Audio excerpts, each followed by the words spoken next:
S, right? And the output is the shortest path spanning tree, right? So that is what we need to find out. So in the algorithm, what all things we need to do is we have to declare two arrays. One is distance, to store the distances from source vertex to the other vertices in the graph, and visited, to store the visited vertices which we have already visited. So these are the two arrays we will declare. Then set distance s to 0, the source distance, and a distance v, that is the other vertices, to infinity, right, where v represents all other vertices in the graph. Add s to the visited array and find the adjacent vertices of s with the minimum distance. So this s, which is the starting vertex of yours, will be put in the visited, and you will find the adjacent vertices with the minimum distance from s, right? The adjacent vertex to s, say a, has the minimum distance and is not in the visited array yet. A is picked and added to the visited array, and the distance of a is changed from infinity to the assigned distance of a, say d1, where d1 is less than infinity. So repeat the process for the adjacent vertices of the visited vertices until the shortest spanning tree is formed. So this is a basic algorithm of Dijkra. So to understand the Dijkra concept, so this is your graph, right? Your source vertex is, suppose, this S, right? So initialize the distances of all the vertices as infinity except the source node S. So the vertices are S, A, B, C, D, E. So we have taken that, right? And then S is set to 0. Others vertices A, B, C, D, E are set to infinity, right? So that will be there. Then now that the source vertex S is visited, add it to the visited array. So this source vertex is visited, so we will add it to the visited array. Then in the next step, we'll find the adjacent vertices of S. The vertex S has three adjacent vertices. If we see here, A, D, and E. A, D, and E. These are the adjacent vertices of S, right? So three adjacent vertices with various distances, and the vertex with minimum distance among them is 8. A has 6, D has 8, and E has 7. So 6 is the minimum. So A is a vertex which has the minimum distance from S. So hence A is visited. So we will so we will put A in the visited one after S, and the distance A is changed from infinity to 6. So distance A will be changed from infinity to 6 here in the distance array, right? So now your this array has now 6, and your visited array has S and A also now, right? So now in step 3, there are two vertices visited in the visited array. Therefore the adjacent vertices must be checked for both the visited vertices. So vertex S has two more adjacent to be visited yet, D and E. Vertex A has one adjacent vertex, B. Calculate the distances from S to D, E, B, and select the minimum distance. So they are saying that now you have visited A and S, right? Now you have other vertices which are D, E, which have not been visited, and from A it is B. From S it is D and E which are not visited. From A it is B. So now calculate the distance from what is the distance of SAB, what is the distance of SD, and what is the distance of SE, right? So that is what they are saying. So S to D is 8, S to E is 7, right? S to B, that is S to A plus A to B, S to A plus A to B. So S to A is 6, A to B is 9, which is 15, and S to D is 8, S to E is 7. So which vertex should we take? Calculate the distances from S to D, E, B, and select the minimum distance, right? So they are saying they have selected E, right? They have selected E, which is 7. So under E they have put 7 here, right? So now they have selected this one, this the minimum distance which is there. S2D is 8, S2E is 7, and S2B will be 15. So minimum is 7, so they have put 7 here in the E, right? So like this, they have taken. Now calculate the distances of the adjacent vertices S, A, E of all the visited vertex arrays and select the minimum distance. Again, we are selecting that. S2D is 8, S2B is 15, S2C. So if we see S2C, so S2C will be uh, D, S, D, and C. Just wait, hold on for a second.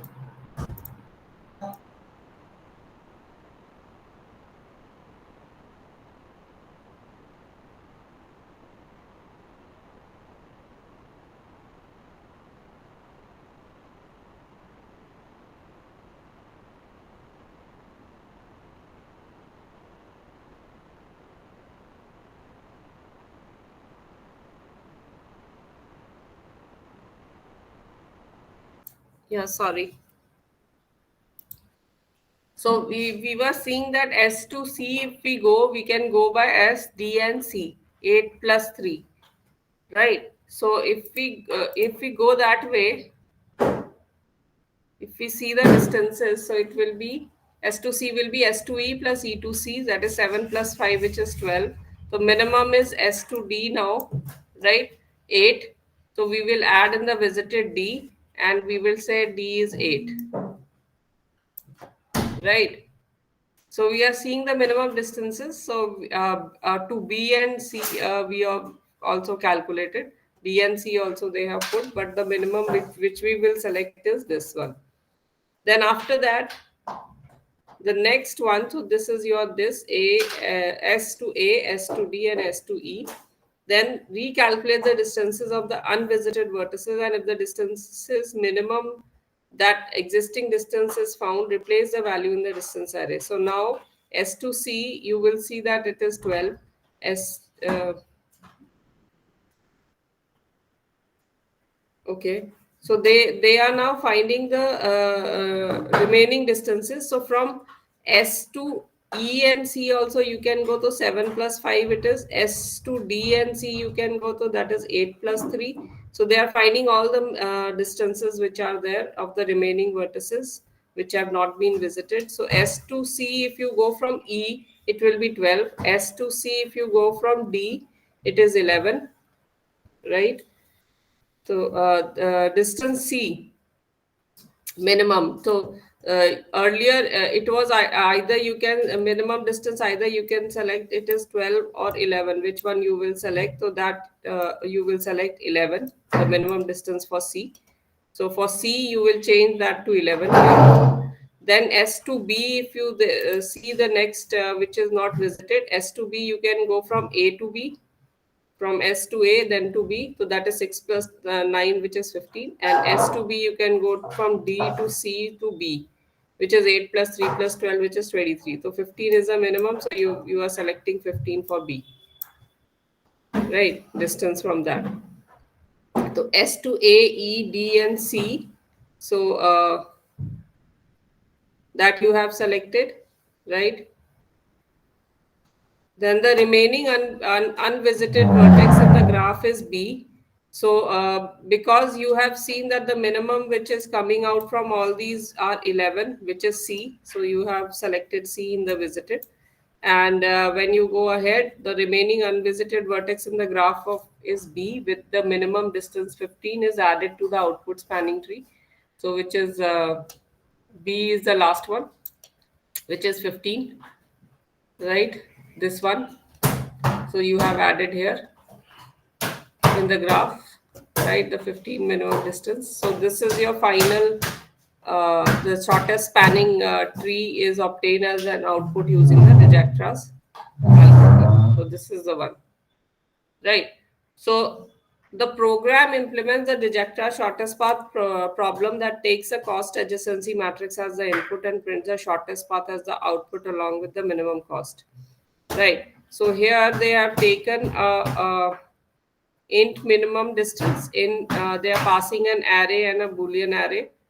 So void greedy Dijktra, this is your function where you are passing an multi-dimensional array and an integer variable. So here minimum distance, they are declaring the function int distance. So if you see in your sorry, if you see in your main, right, you have a graph, six, so that means 6 rows and 6 columns, right? So you have declared here like this. So this is your adjacency matrix. Already you have created your adjacency matrix. If you see here, distance from the this source to the other vertices. So all the distances adjacency matrix has been created, which we have earlier also seen how you created adjacency matrix, a distance from one vertex to the other, how it is created. So that this is your distance adjacency matrix you have already given in the graph, right? Then if you see here, you are calling the greedy Dijktra graph 0. That means you are passing this graph here, and 0 is passed as the next parameter. So if you go here in your greedy Dijktras, this, so graph is your this graph which you are passing, right? And this int source is zero initially, your source is 0 initially. Then int you are declaring two arrays, distance which is of size 6 and bool visited which is of also size 6, two arrays. This is boolean array and this is normal integer array.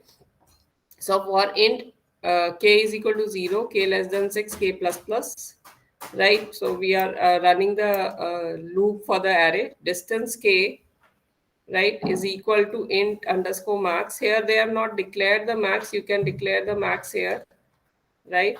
So that is one thing. So visited k is equal to false, right? So visited k is equal to false. So initially you are setting some value in initial value to distance k, right? The this 0th index of the distance array and 0th index of visited array is set to false initially, right? For this two arrays, right? Then uh, distance source, so source is initially 0 is equal to 0. So your source index vertex is set to 0.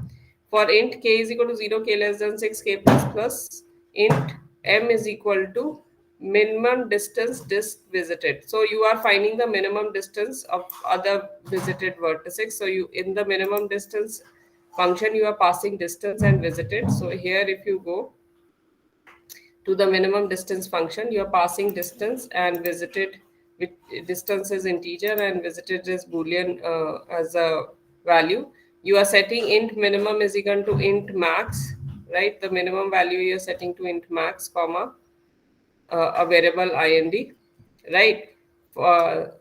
If for int k is equal to 0, k less than 6, k plus plus, if visited k, that is 0th index, is equal to false, and distance k, the distance 0th index is less than equal to minimum, less than equal to this, right? Then minimum is equal to distance k. So you will put the in the minimum whatever is distance k, the first that is the minimum, and ind is equal to k, right? So your first index will be put in the ind, right? So you are finding out all the among all the vertices. So one by one it will go to first index, then second index. So keep on finding the minimum and keeping it here in the distance, right? And then it will return the This will return the IND, that is K here, right? This function is returning K. So where were we? Here. So it will in the M it will return K, the minimum distance. So visited M, that is visited the index which will be coming here from K, right? That is put here, which will be equal to 2 in the M, equal to true you will put. For int k is equal to 0, k less than 6, k plus plus, updating the distance of neighboring vertex if not visited k and graph mk, and distance m is not equal to int max, and distance m plus graph mk is less than distance k, then distance k is equal to distance m plus graph mk. So they are adding, now you are, what you are doing, you are updating according to that. If you are found the vertex which is the minimum vertex, you will be putting that, you will be saying that particular index is true, right? That vertex is true. And in the int k, you are again running the loop, and the neighboring vertices you are updating, that if not visited k, if that vertex is not visited, and the graph mk, that is the index number m and k for 0, 0 or whatever index, and distance m is not equal to the maximum, and distance m plus graph mk is less than distance k, then distance k will be equal to this distance m plus graph mk, right? So that distance will be your distance. That is what they are talking. You will add those, and that will be your distance k now. So you will be keep on doing this for all the other vertices. So this is how it is implementing the graph, right? And here, after that, it is printing vertex distance from source to vertex. For again, it is running the loop char str is equal to 65 plus k. It is saying printf str and distance k, right? So what it will be doing, str is 65 is the ASCII value of starting from capital A, right? So as from ASCII value 65 it is running. So first 65 plus what index will come here according to that. So A is vertex, suppose vertex A is there, it is A to sources, the distance from source vertex. So source vertex is suppose A, so A to A is 0, then from A to B is 1, from like this they have put. Which one will come next? This is how it is printed.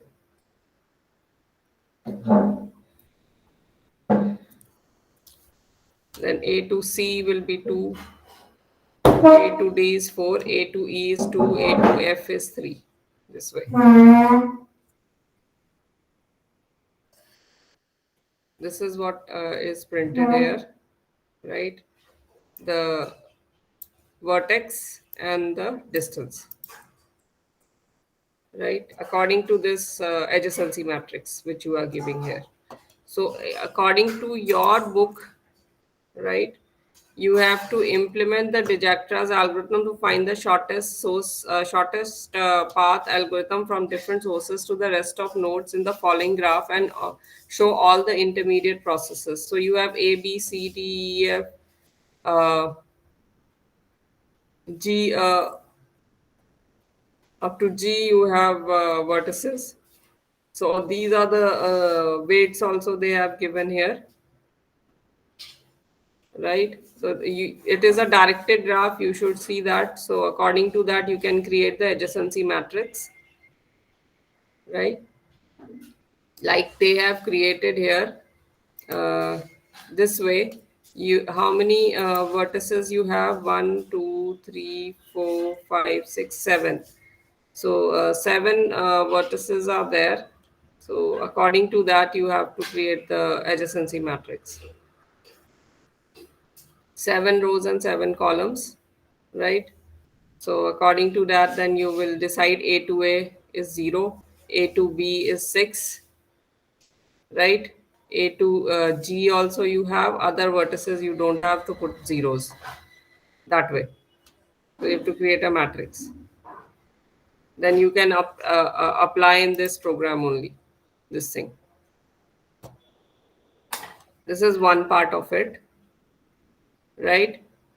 Then you have questions on this only. Find the shortest path from A to the rest of the vertices. So which we will be doing. Find the shortest path from B to the rest of the vertices. If you have to do it from B to the rest of the vertices, then you have to take the source as B.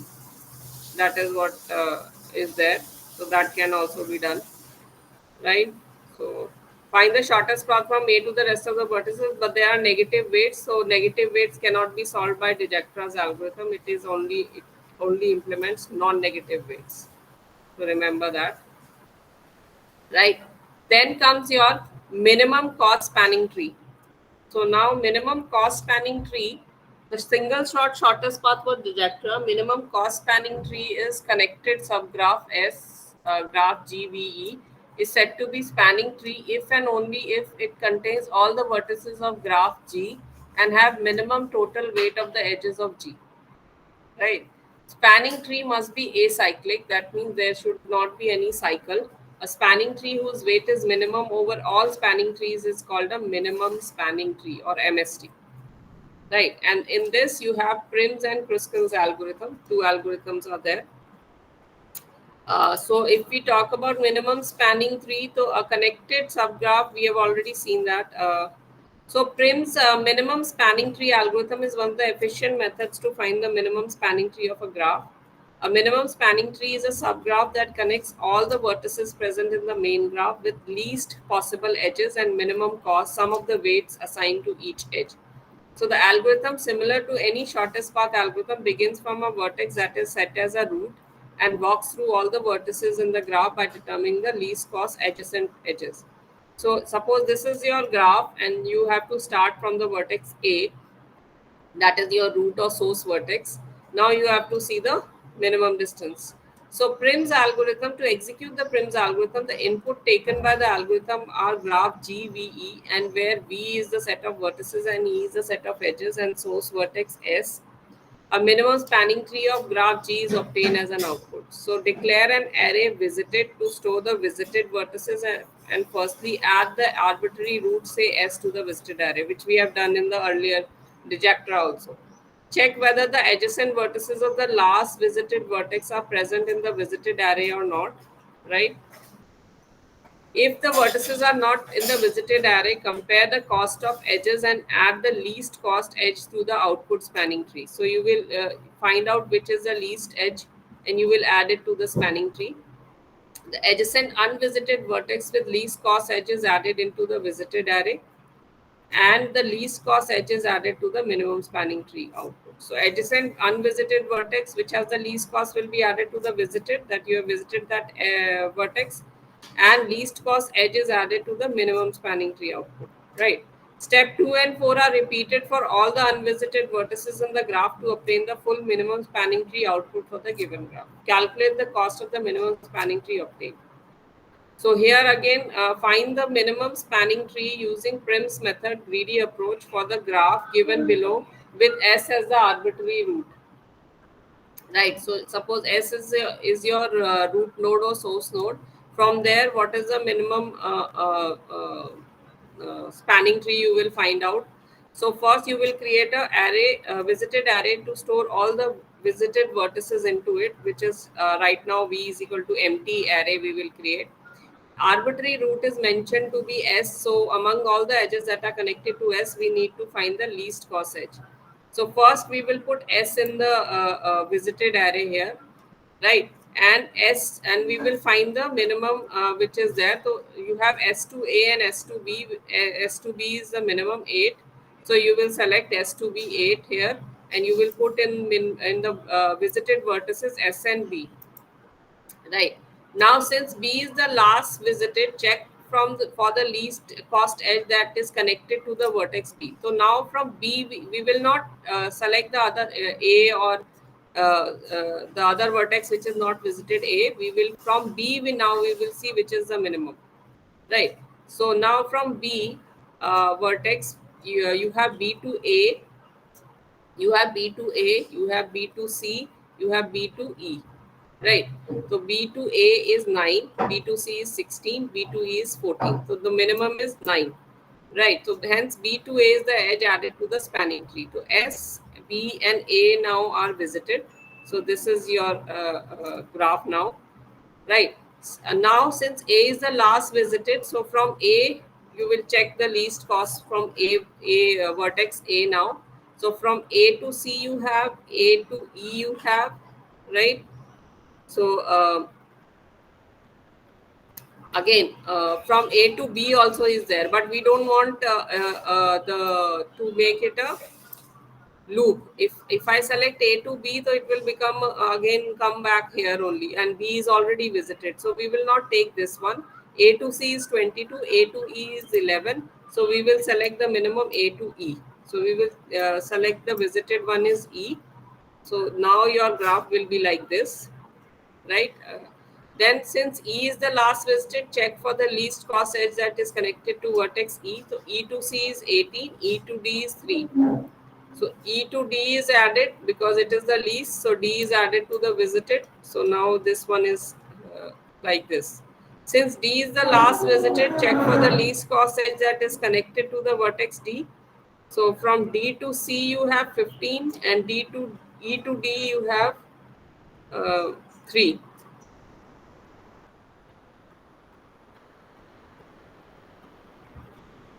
Okay.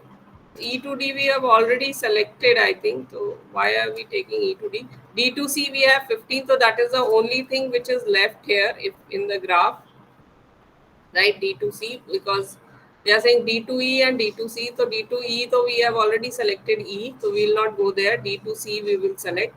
So that is 15. So the next node which we will select is C, visited one, and your final this will come out to be this, and the minimum spanning tree is obtained with the minimum cost of 46. This is how it is finding out. So the final problem uh, implements Prim's minimum spanning tree problem that takes the cost adjacency matrix as the input and prints a spanning tree as the output along with the minimum cost. So again, the same thing we are taking. We are defining an infinity INF, hash define INF to 999. Any value you can set.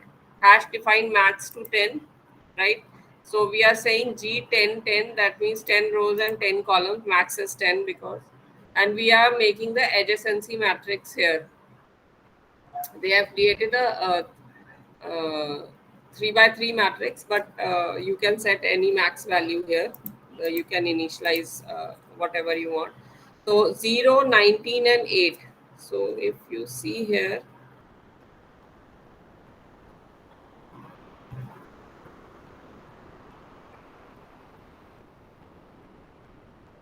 not this, they have not taken this one. This is the adjacency matrix they are created, or what?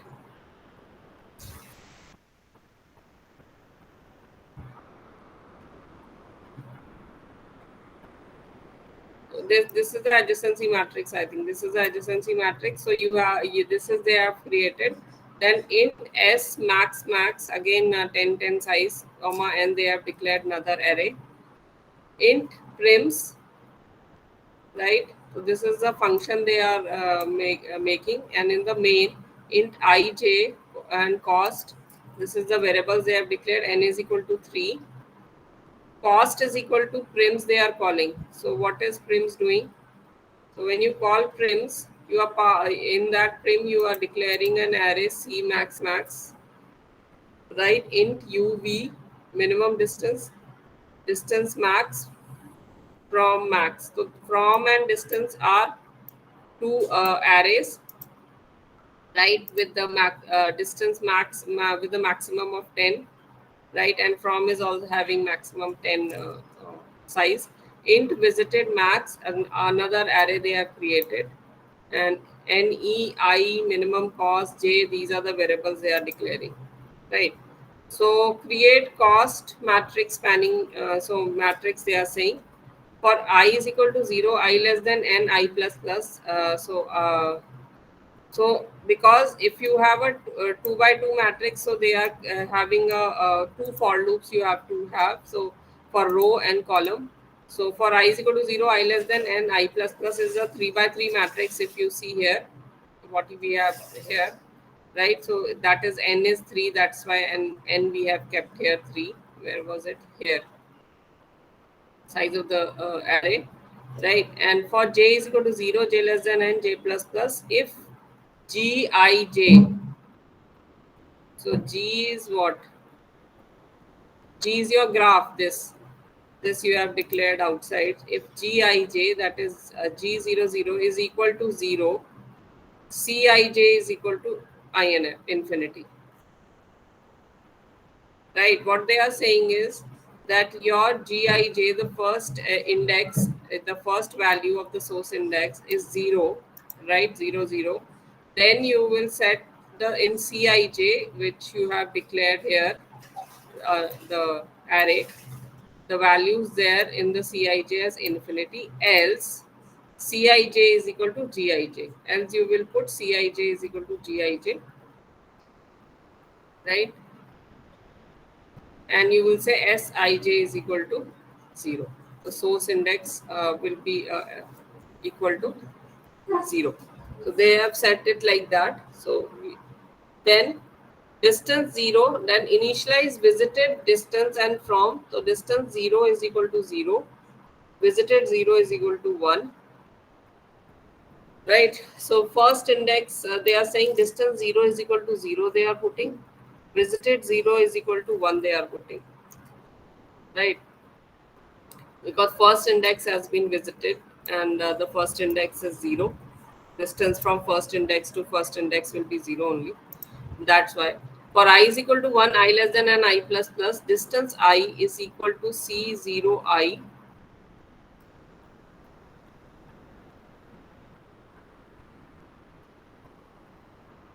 So whatever we, so your value of your distance I, right?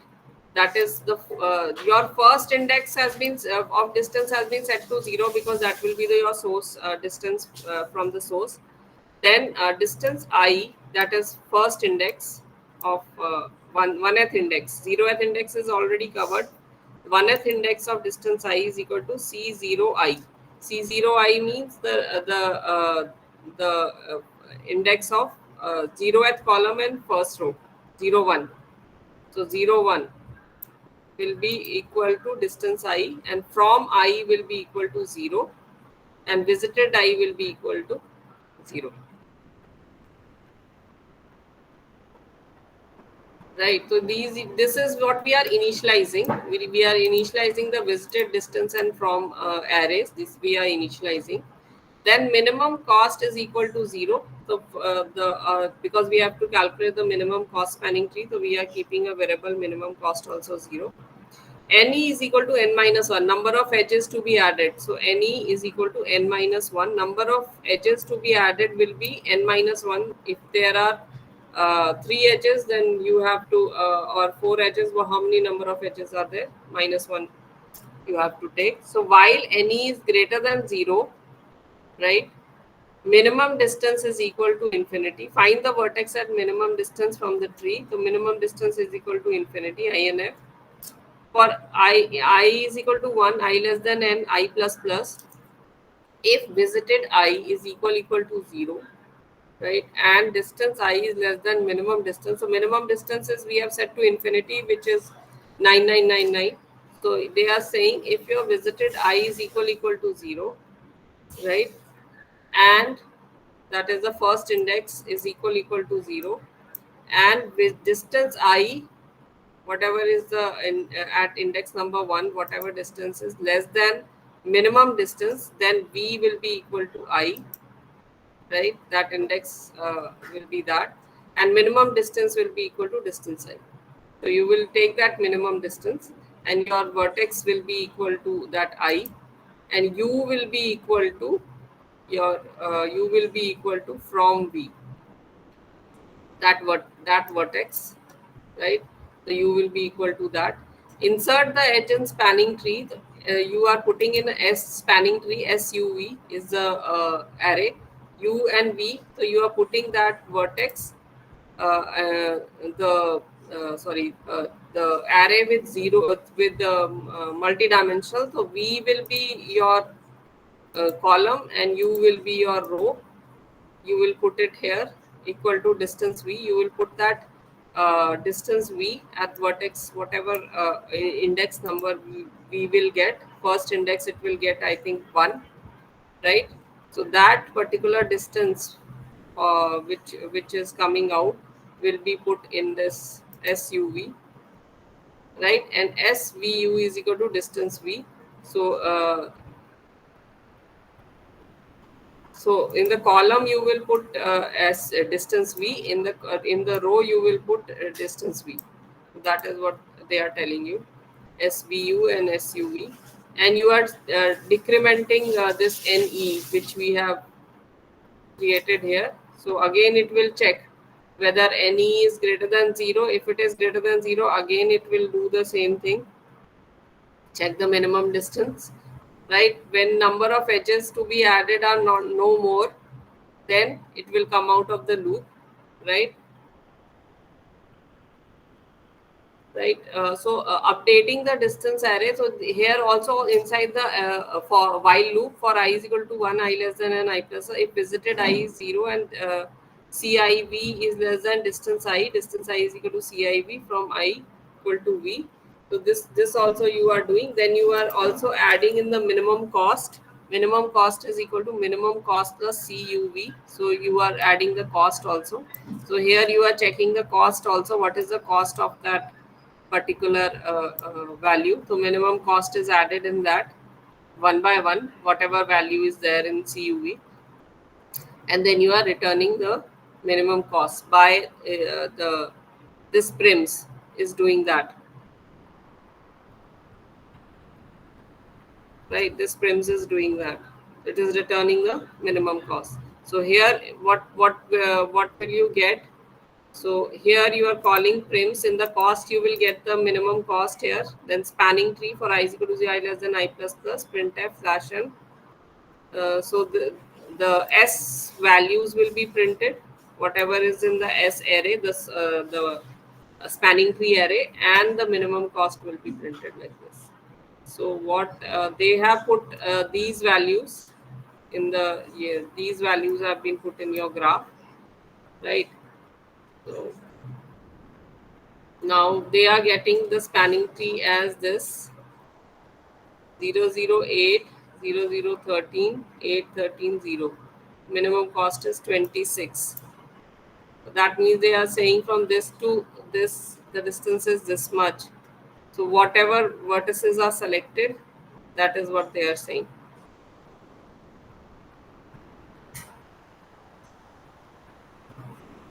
Because in your program you can only display the vertices you have selected with the minimum weight and then the minimum cost. This is what you can display to the vertices. This is minimum spanning tree, right? You also have Kruskal's minimum spanning tree or algorithm also, right? So Kruskal's minimum spanning tree algorithm is one of the efficient methods to find the minimum spanning tree of a graph. A minimum spanning tree is a subgraph that connects all the vertices present in the main graph with least possible edges and minimum cost of the weights assigned to each edge. The algorithm first starts from the forest, which is defined as a subgraph containing only vertices of the main graph of the graph, adding the least cost edges later until the minimum spanning tree is created without forming cycles in the graph. So Kruskal's algorithm has easier implementation than Prim's algorithm but has higher complexity. So the inputs taken by Kruskal's algorithm are your graph, V, G, V, and V is a vertices, a set of vertices, and E is a set of edges, and source vertex S and minimum spanning tree of graph G is obtained as output. So first sort all the edges in the graph in an ascending order and store it in an array edge. So they are saying sort all the edges. That means the minimum weight edges will be sorted in ascending order and store it in an array edge, right?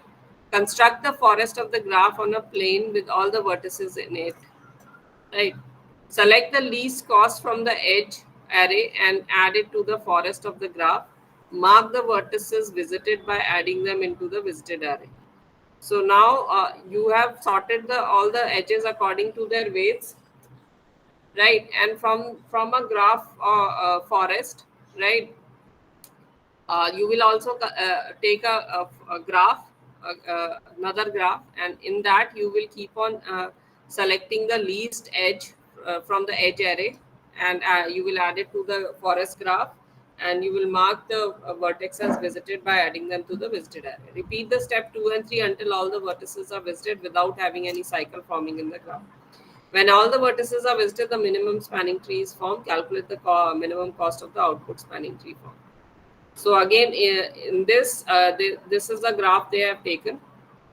As a first step, sort all the edges in the given graph in ascending order and store the values in the array. So if you see here, these are the edges.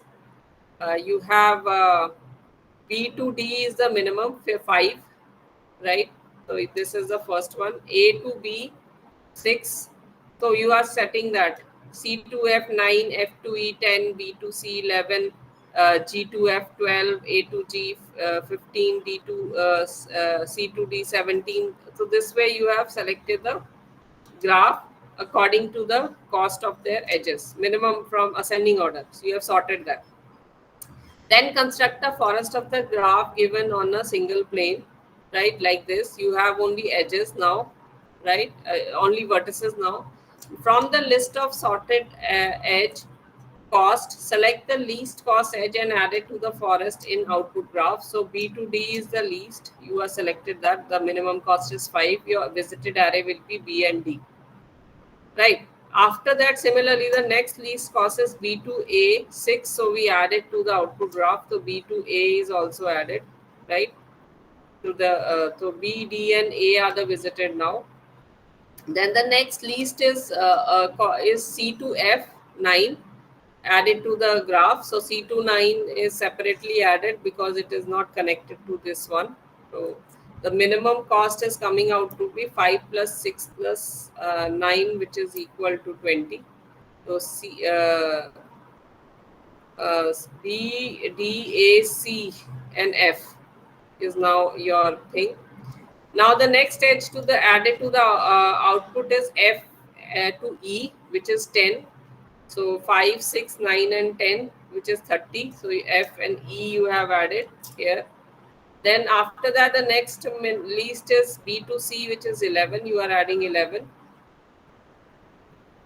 right? So B to C, because C we have already, no, C we have not done. So B to C we will connect here. So B to C we are connecting, and that is 11, the next minimum. So B, D, A, C, F, E, these are the vertices we have visited now. Right, C was already there, only we are connecting the edge with B to C, right? C was already there. So now the last edge from the least cost array to be added to the graph is F to G, which is 12, right? So F to G is added, which is this. So B, D, A, C, and G is also added, which is minimum cost is coming out to be 53. So the obtained result is the minimum spanning tree of the graph with cost 53. So this is how they have done it, right? So that means you are taking all the you are sorting the edges according to their weights in ascending order. You're selecting first 5, then 6, then 9, then 10, then 11, then 12, and then 15, right? So these are the things you are adding, and you are finding the minimum cost. Sorry, 12, not 15, 12, up to 12. So you have all the vertices which are there in your graph. So the final program for the Kruskal's problem they have created like this. Again, constant int inf infinity they have created 999, and int k a b u v n e is ne is equal to 1 they have set. Int min cost is equal to 0, where you will find the minimum cost. Int cost 3 by 3 matrix they have taken, and these are the cost They are talking about 0, 10, 20, 10, 0, 15, 16, 18, 0. 0 means the edge has no weight, there is no connection, and this means the weight of the edges. So this they have created the weight of the edges. Now int p9 is equal to 0. So one more array they have created of size 9, which is equal to 0, initialized to 0. Int apply find int I. So they are saying while pi is not equal to 0, I is equal to pi. So what they are saying is your pi, your this array pi is until and unless it is not equal to 0, right? So right now, so it is equal to 0. So it will come here. I is equal to pi. So whatever is in pi, it will put it in I. So I will be initially 0, and it is returning I. This apply find int I. You are this. Then up in int apply union int I int j. If I is not equal to j, pj is equal to I. Return 1. So what they are saying, apply union int I. They are saying I is not equal to j, then pj will be equal to I. So your index, whatever index j will be representing, will be equal to I, pj, and it will return 1 here, otherwise it will return 0. Right? So n is equal to, in main they are saying n is equal to 3 int I comma j, right? For I is equal to 0, I less than n, I plus plus. For int j is equal to 0, j less than n, j plus plus. So your cost matrix, which is this 3 by 3, which is there, n is 3. If cost ij is equal to 0, right, cost ij is equal to infinity. So they are saying if your cost ij is equal to 0, then you will set it to ij, the index 0 0 is equal to 0, then cost ij will be equal to inf infinity, right? So you will keep on checking for other indices also. Then you will increment j 0 1, right, 0 2. So you will keep on checking the values from here. First is 0, so this is inf, then 10 is there, then 20 is there. So that according to that the if that is not equal to 0, so that those values will be set. Otherwise, wherever it is 0, you are putting inf there. Wherever you will find 0, you are putting inf there. Now printf minimum cost spanning tree while any is less than n. So any which we have set initially to 1, right? 1 is less than n, n is 3, yes. So if minimum value is equal to inf, right? So you are setting that variable minimum val inf, that is 999, which we have declared earlier. For I is equal to 0, I less than I plus plus, or j is equal to 0, j less than n, j plus plus. If cost ij 0 0 is less than minimum val, is the cost ij, the first index value, I is less than minimum value 999. So min value will be equal to cost ij. So your cost ij, if it is less than the minimum value, then that will be cost ij. So first one will be inf, so we are not concerned with that. So that will not be changed. Then the second index value is 10. So 10 is less than 9999. So that minimum value will be set to cost ij, that is 10, right? And a is equal to u is equal to I. So it will keep on checking the minimum value from here, right? Then a is equal to u is equal to I. So you are setting that a is equal to u and u is equal to I. So that index a is also equal to I and u is also equal to I. P and v will be equal to j. So your a and u will be equal to the ith index, whatever the value is, right? When you are setting the minimum, wherever the minimum cost ij is less than the minimum val, there you are setting that index number I will be equal to a and u, and index number j will be equal to b and v. Now after your while loop finishes, because you have to go to the next 3 times you have to run this, keep on finding that. Then after your while loop finishes, then u is equal to apply find u. So you will find u from here, right? You will pass here. Then you will say pi is not equal to 0. So I is equal to pi. You will keep the value of that in I, right? And apply find v, and you will find the v from here. So you are finding v and finding u according to that, right? If apply union uv is not equal to 0, so now they are saying apply union uv. So you are combining. Then if I is not equal to j, then pj is equal to I, return 1. You are returning 1 if that is there. So if apply union uv, if it is returning 1 is not equal to 0, then you are printing a and b's value, and minimum cost plus is equal to minimum value. You are adding that minimum value to the minimum cost. You keep on doing this in this for loop, in this while loop, right, to find the minimum edge, and you are adding it, and you are finding the u and v, the minimum edge u and v, and you are printing that, and then you are adding it to the minimum cost. You keep on doing that, right? And then cost AB is equal to cost BA is equal to 999. They have set NE plus plus.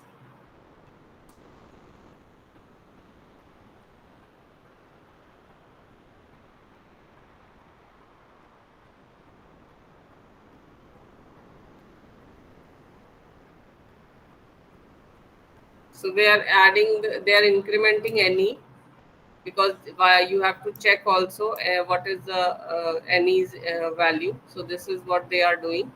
And then after your while loop finishes, after it finds the minimum, keep on finding the minimum next minimum edge, and finding the adding the cost, minimum cost. So after the while loop, you are printing the minimum cost. So output, what they are showing is you have 0 and 1, 0 to 1, 1 to 2, and minimum cost is 25. So 0 to 1.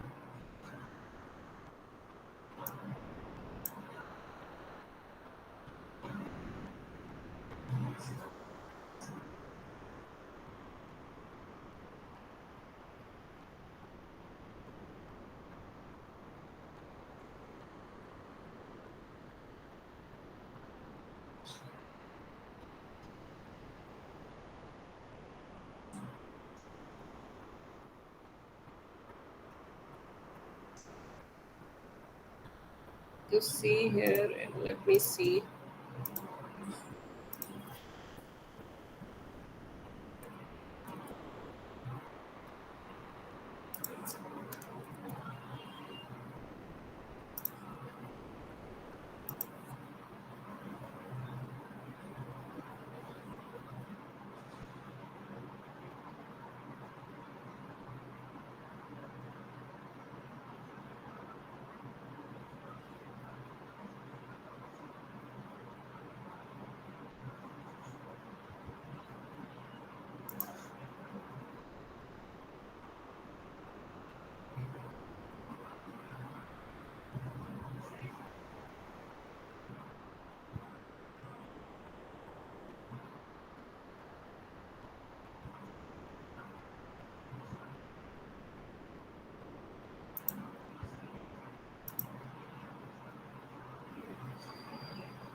And so they are doing in the same similar manner only.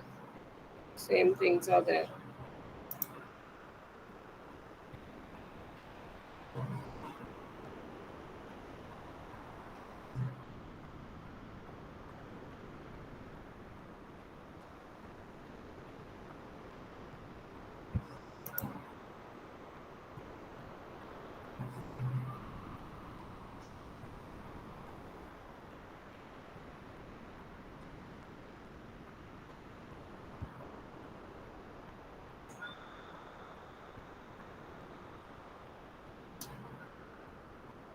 Okay. So this is your Kruskal's algorithm. So you have Prim's and Kruskal's minimum cost spanning tree algorithm. So this is a graph they have given to implement. This is one thing, right? This is your Prim's and Kruskal's algorithm. Then implementation of binomial coefficient algorithm they are talking about. So binomial coefficient is part of permutation and combination. Computing binomial coefficient is non-optimization problem, but can be solved using dynamic programming. Binomial coefficient is the coefficient in the binomial theorem, which is an arithmetic expansion. It is denoted as Cn comma k, which is equal to n factorial divided by k factorial into n minus k factorial, right? So it gives a combination to choose k elements from n element set. We can compute c n c k for any n and k using the recurrence relation as c n to k is equal to c n minus 1 to k minus 1 is 1 if k is 0 or n is equal to k. Otherwise it will be C n to k will be equal to 1 if k is equal to 0 or n is equal to k. For n greater than k, which is greater than 0, will be C n minus 1 to k minus 1 plus n minus C n minus 1 to k. This is what they have given. So let us see what binomial coefficient. So they are saying given an integer values n and k, the task is to find the value of binomial coefficient c and k. A binomial coefficient c and k can be defined as a coefficient of x to the power k in the expansion of 1 plus x to the power n. So this is what this. So we are finding x to the power k in the expansion of 1 plus x to the power n. So this is what a binomial coefficient with. A binomial coefficient c and k also gives a number of ways disregarding order that k objects can be chosen from among n objects. More formally, the number of k element subsets or k combinations of a n element set. So like here, n is 4, k is 2. So what will be the output? C4 2. So that will be 4 into 3 divided by 2 into 1.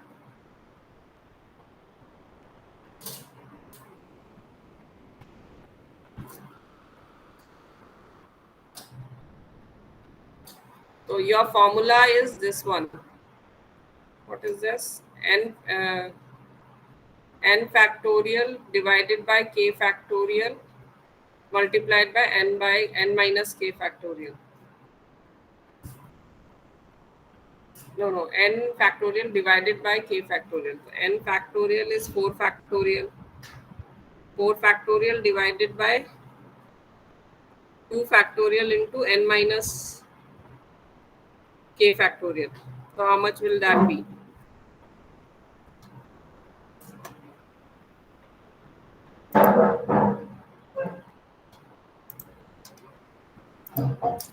If it is like this, 4 factorial, sorry, 4 factorial divided by 2 factorial and n minus 2 will be 4 minus 2, right? So which is equal to 4 factorial is 4 into 3 into 2 into 1, right? If we write that write like that, divided by 2 factorial, we'll keep it 2 only right now, 2 into 1, right? In and 4 minus 2 is again 2 factorial. So 2 factorial is again 2 into 1, which is 2 only, right? So it is into 2 only here we are keeping. So you can say 2 into 2. So this 2 can be cancelled here, right? One of the 2's can be cancelled. So what will be remaining is 4 into 3 divided by 2 into 1, which is 6. This will come out to be 6. This is how it is finding out. Again here also n equal to 5, k is equal to 2. So it is n factorial, that is 5 factorial, divided by 2 factorial into n minus k, that is 5 minus 2, 3 factorial. So it will come out to be 5 into 4 divided by 2 into 1 is 10. That is what they are finding out, C n k.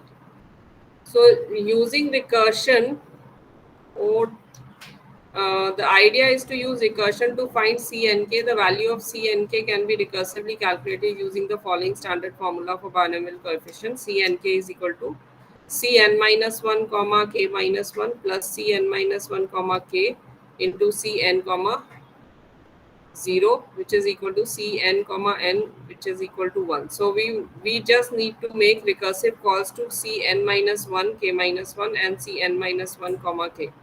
The base condition will be when k is equal to 0 or value of k and n be equal.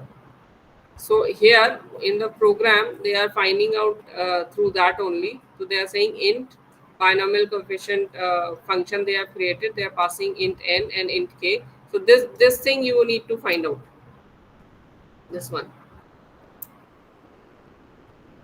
right? So this recursive calls have to be called for this and this. The recursive calls have to be done to this. So that is what we will do. So they are saying if k is greater than 0, right, return 0. So k cannot be greater than 0. So they are saying that if this is your n and this is your k, so k has to be smaller than n. If it is greater than n, so k cannot be greater than, so we return 0, right?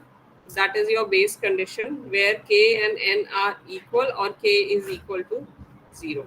So if k is equal to 0 or k is equal to n, then you are returning 1. That means both are equal, so that you are returning 1. Because if you divide, if both the values are equal and if k is 0, so it will return 1 because of that. Otherwise you will return by binomial coefficient function. Again you are calling the function if n is greater than k, right, this function, and you are recursively calling n minus 1 and k minus 1. So n minus 1 comma k minus 1, right? So you have passed n and k here. So now you will be passing n minus 1, k minus 1 plus binomial coefficient n minus 1 comma k. So this is the thing you will be passing, right? And now this is your function. So if your k is greater than n, then you will return 0 because k cannot be greater than n. And if it is equal to n, then it will return 1 because factorial, if both are equal, then it will return 1. And if it n is greater than k, then you will do this recursively. You will call the binomial coefficient first n minus 1 k minus 1 plus n minus 1 k. This function you will keep on calling. Then when it so you're passing n is equal to 5, k is equal to 2. 5 factorial divided by 2 factorial, 5 minus 2, 3 factorial, which will come out to be 10 is the value which has to be come out. So you are calling you are printing binomial coefficient nk. You are passing 5 and 2 here, and it will check whether 5 is greater than 2 is greater than 5. No, so it will come here. 2 is equal to 0. No. 2 is equal to 5. No. So it will come here. It will calculate to first. It will go 5 minus 1 4, and then k minus 1 2 minus 1 is 1. So it will pass here plus binomial coefficient 5 minus 1 4 and 2. So it will pass here and keep on calculating the factorial according to that, right? So it will return the value 10 according to this program. Let us see.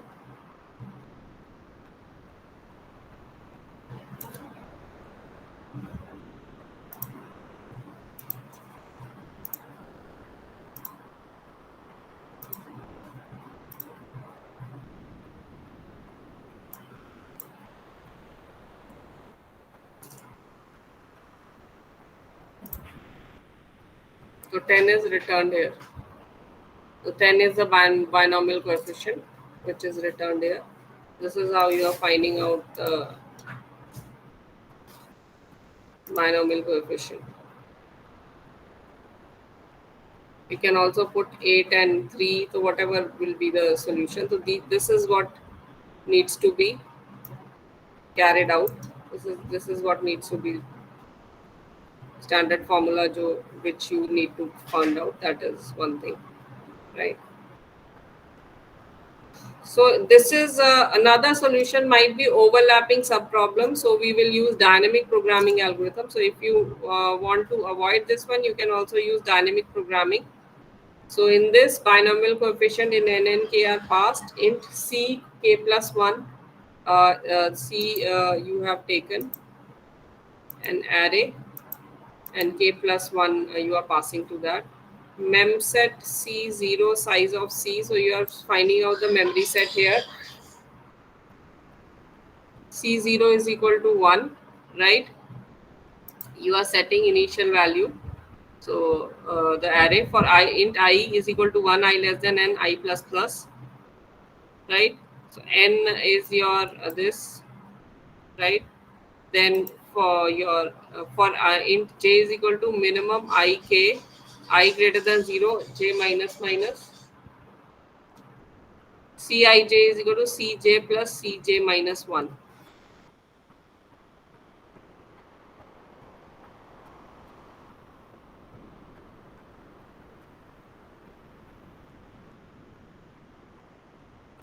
Let's see what this is going.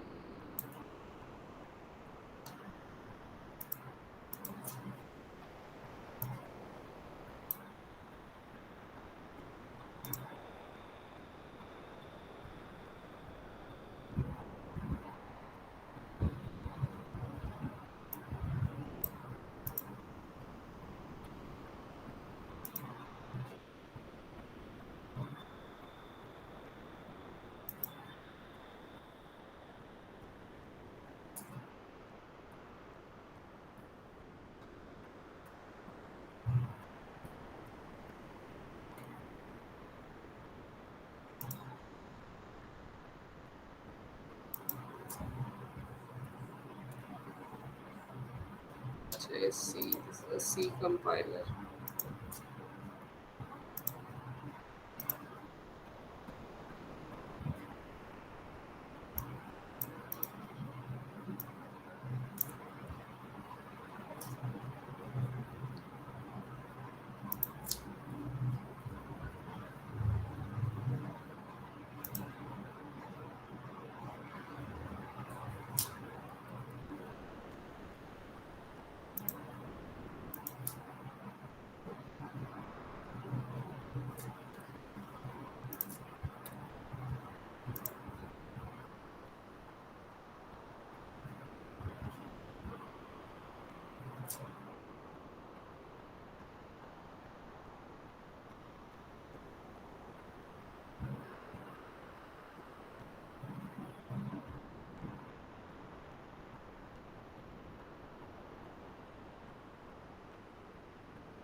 So here what they are doing is first I becomes 0, the I is 1 initially, then I is less than equal to n, so that is 8, okay. Then j is equal to minimum of I comma k, 1 and 5, that is 1 only. J is greater than 0, yes, j minus minus. So it comes here,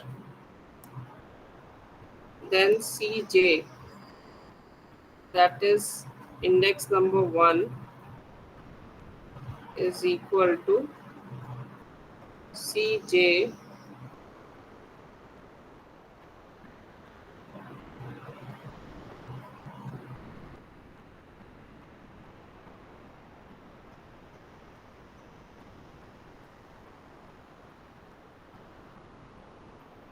Cj, that is C index number 1 plus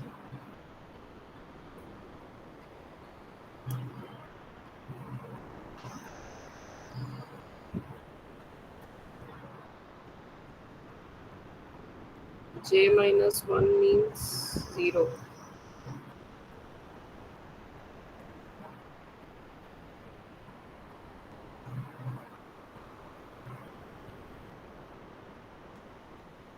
Return Ck.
This is the same, the other one they are done.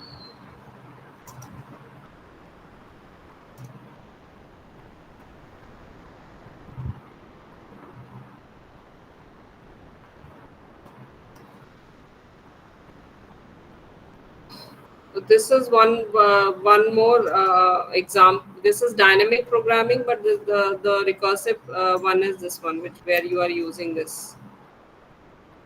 This is this is okay if you have to solve it by recursive call also, binomial coefficient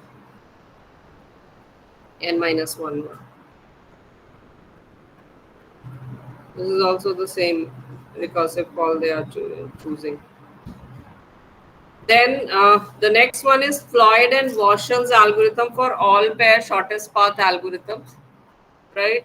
So unlike the single source shortest path algorithm by Dijkstra, Floyd-Warshall all pair shortest path algorithm computes the shortest path between any two vertices of a graph at one go. Floyd-Warshall algorithm using the dynamic programming methodology, unlike greedy algorithms which always look for local optimization, dynamic programming strives for global optimization, and that means DP does not rely on the intermediate local best results. Right. So to implement that, the Floyd-Warshall algorithm finds the shortest path between all pair of vertices in a weighted graph. It does this by iteratively considering each vertex as an intermediate point in the path between all other vertices. Right. So initialization,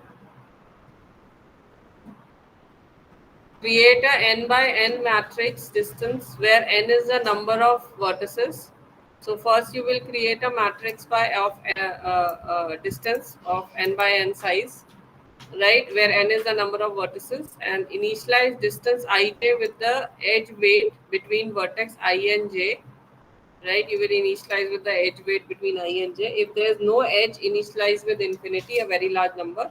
Initialize distance ij to 0, right.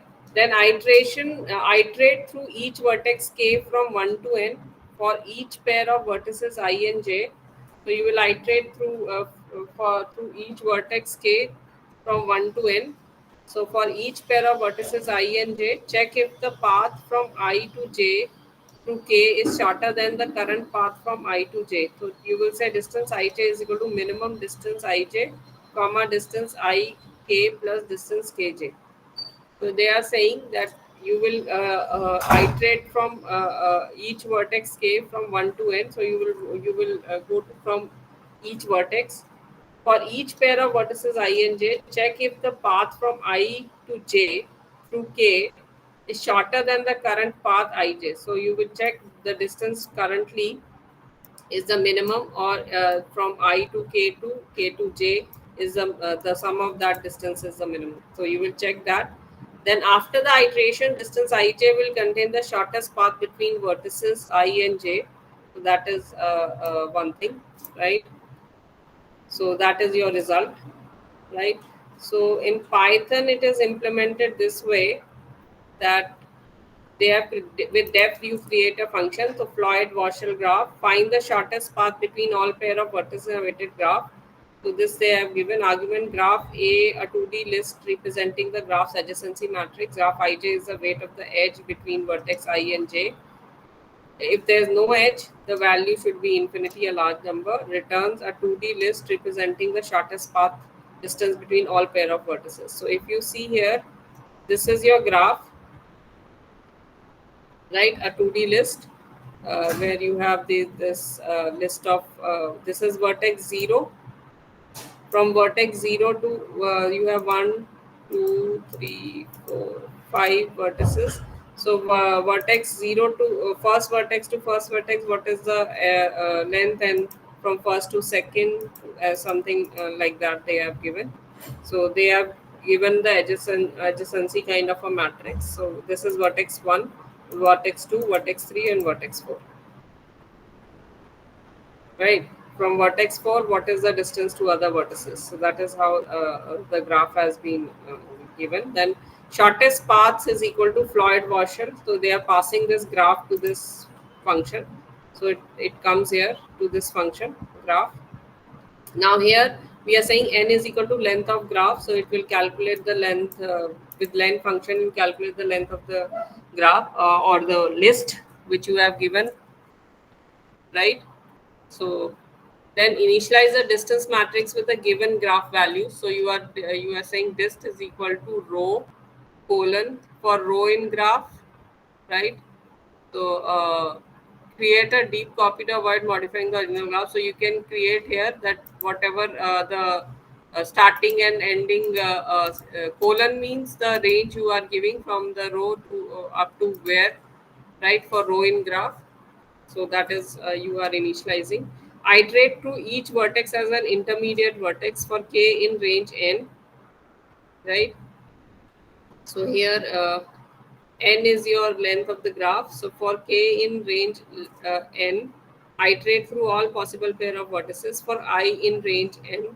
So you have taken two variables k and I. So k in range n and I in range n.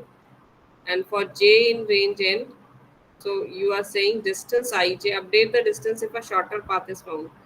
Distance ij is equal to minimum of distance ij, comma distance ik plus distance kj, right? So you have k, I, and j, three for loops you are saying. So first one is iterate through all possible pair of vertices.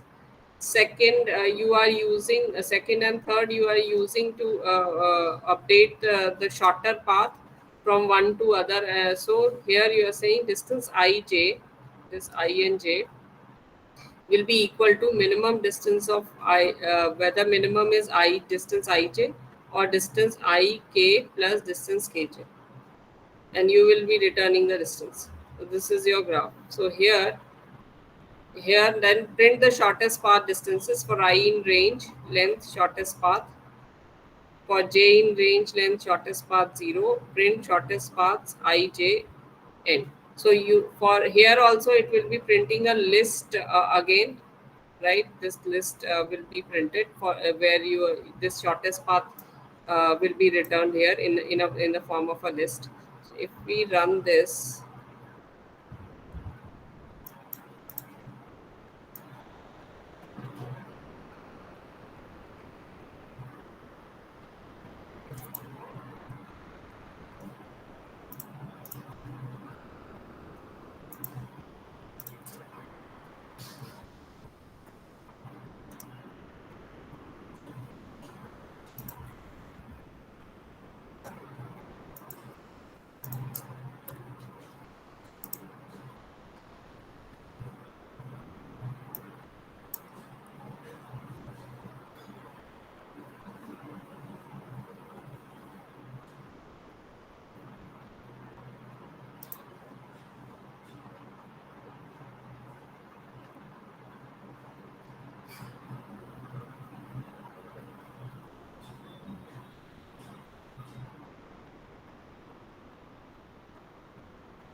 So this is the shortest path they are saying.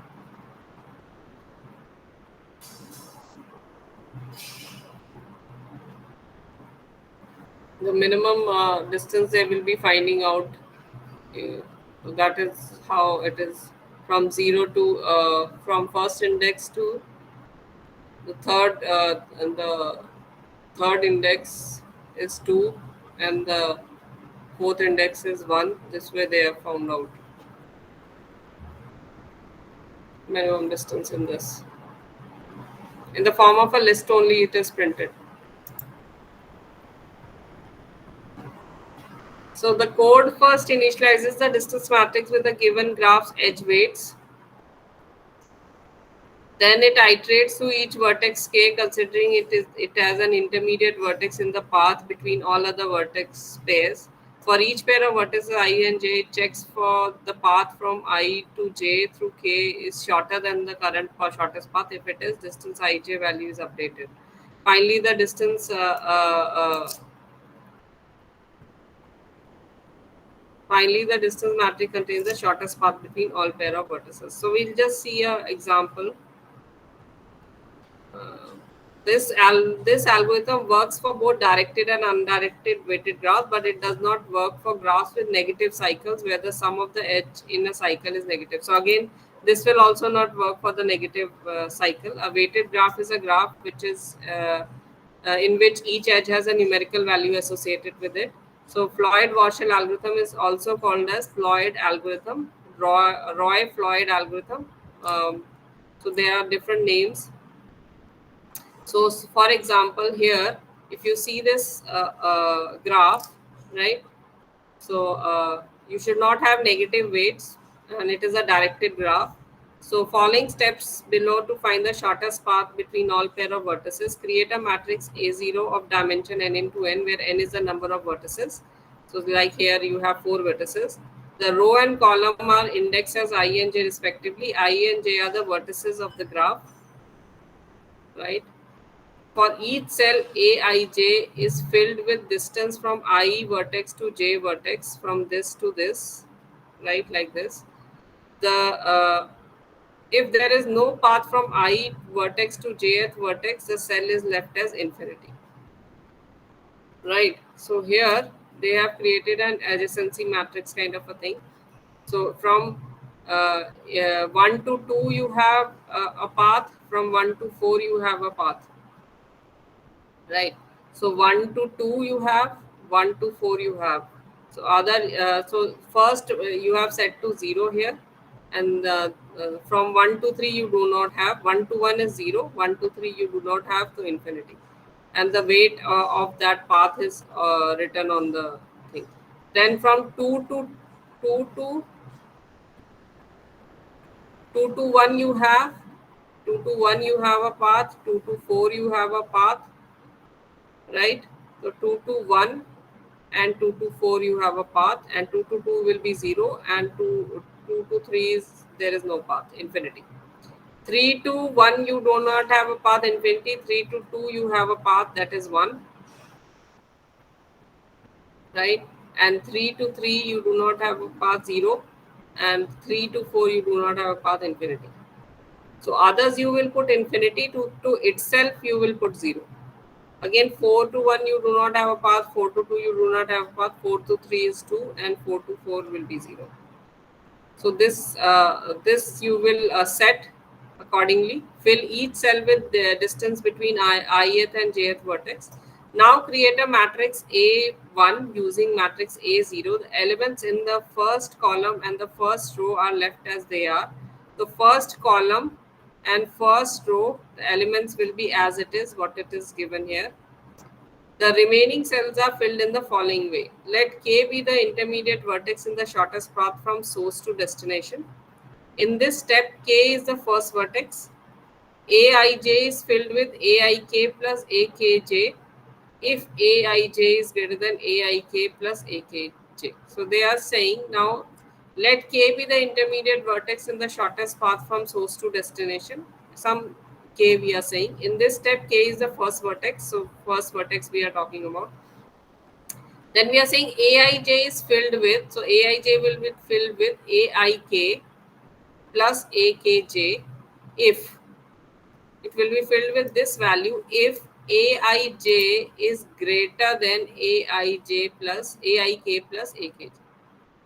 So other value. So they are saying the first value will be filled with that value if it is short having shorter value, then it is having greater value than the sum of that value, then you will fill it with that. That is if the direct distance from the source to the destination is greater than the path through the vertex K, then the cell is filled with Aik plus Akj. So in this step, K is vertex 1. We calculate the distance from source vertex to destination vertex to this vertex K. So here they are saying you will keep the this and this here only, right? Then calculate the distance from the source vertex to destination vertex to this vertex K. For example, A1 to 4. So 2 to 4, right? So if you have to go to 2 to 4,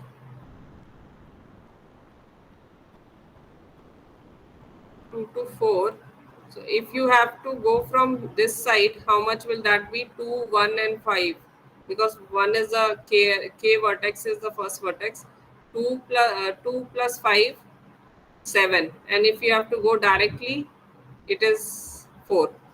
So 4 will be the length only. You will not take 7. So 4 will be the length only, right? And 2 to 3. 2 to 3, you do not have a path, so you will keep it as infinity only. And 2 to 2, though you will not. So this will be your 2, 0, infinity, and 4. Right. Now from here, the next one. Uh, they are saying for 2 to 4, the direct distance from 2 to 4 is 4, and the sum of the distance from 2 to 4 through vertex, that is 2 to 1, and from 1 to 4 is 7. So we are 4 is less than 7, so 4 is filled.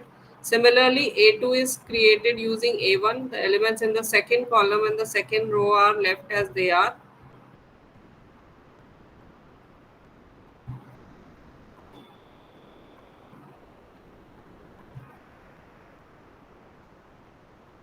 Okay. So now again, now from here, third one you have to see from 3 to 2. Now from 3 to 2, 3 to 2 you have, and there is no other way to go. So you will only select 6 here. Is there any other way?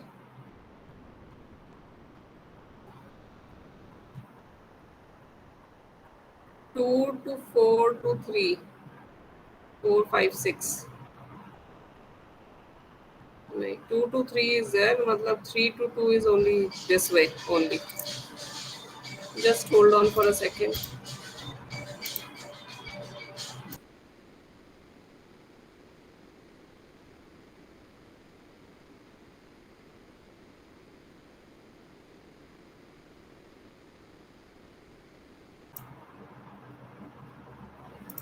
Yeah, sorry. So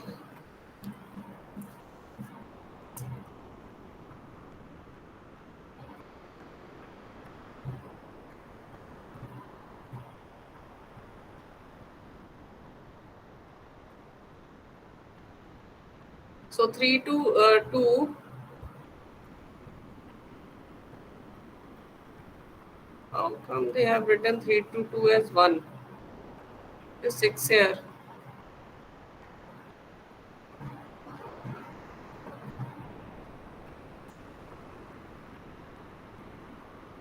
Maybe they have written it wrongly. It is 6 here. In the graph, it is 6. So they have written 1 here. So that is the value which you will get, 6 only here. What is the value? The 3 to 2, you only have that distance. 3 to 3 is 0. And 3 to 4. So 3 to 4, you do not have anything. So that will be infinity. Then 4 to 2. So 4 to 2, you do not have the, you can go from 4 to 3 to 2, but in between, if you are keeping 1, you do not have any value, so infinity. Then 4 to 3, 4 to 3, you only have this one, so that is 2, right? And 4 to 4 is 0. So this is what they, you have to keep it, right? Then similarly, now you have to find out A2 is created using A1. The elements in the second column and the second row are left as they are.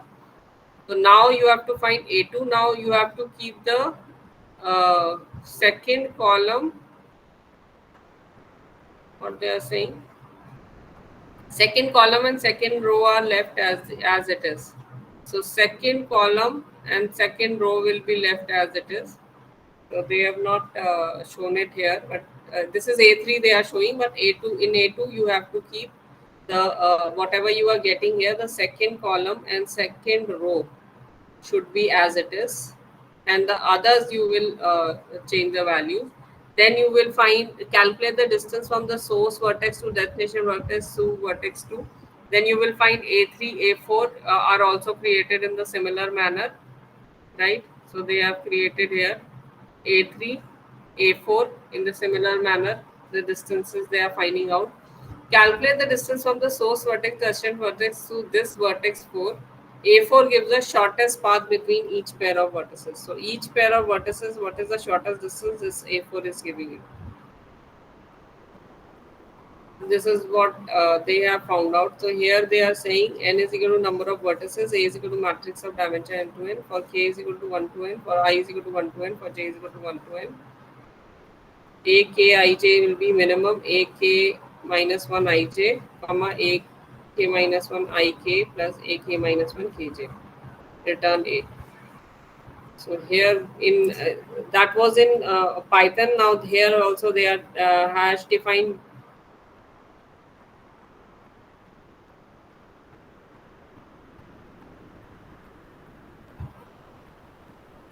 So this variable nv they have created size 4 and inf infinity to 999 void print matrix, and so they are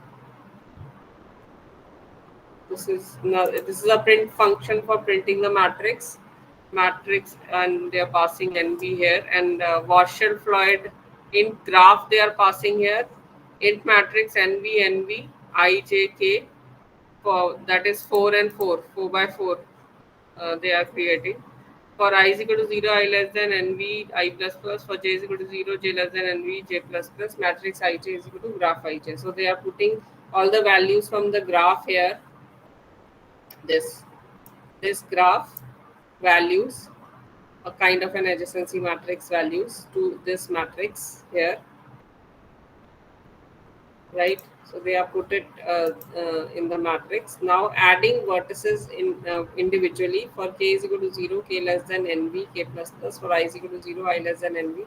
For the three loops we are using, this is for all the vertices in between for according to k, and this is I and j. So if matrix ik plus matrix kj is less than matrix ik ij, then matrix ij will be matrix ik plus matrix kj. So it will keep on checking that matrix ik plus matrix kj, the values, intermediate value sum, intermediate vertices sum is less than the current path, then you will set the current path to the that particular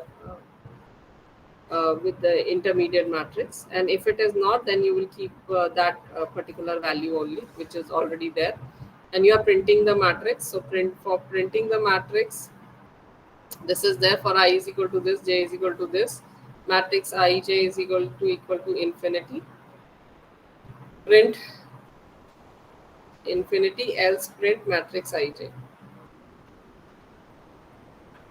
So they are saying if matrix ij is equal to infinity, all the values are equal to infinity, then you will print infinity. Otherwise, you will print the matrix ij. That is what they are doing. So what this will print.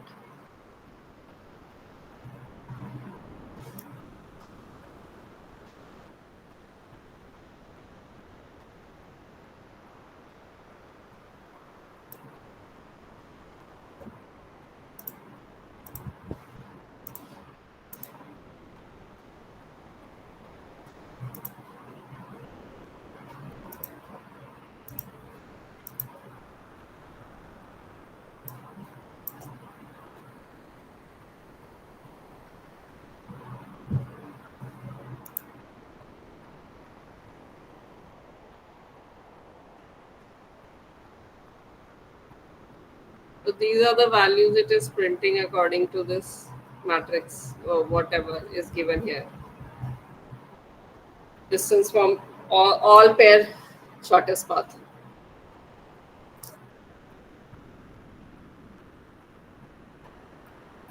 From each vertex, what is the minimum distance? That is what it is finding out.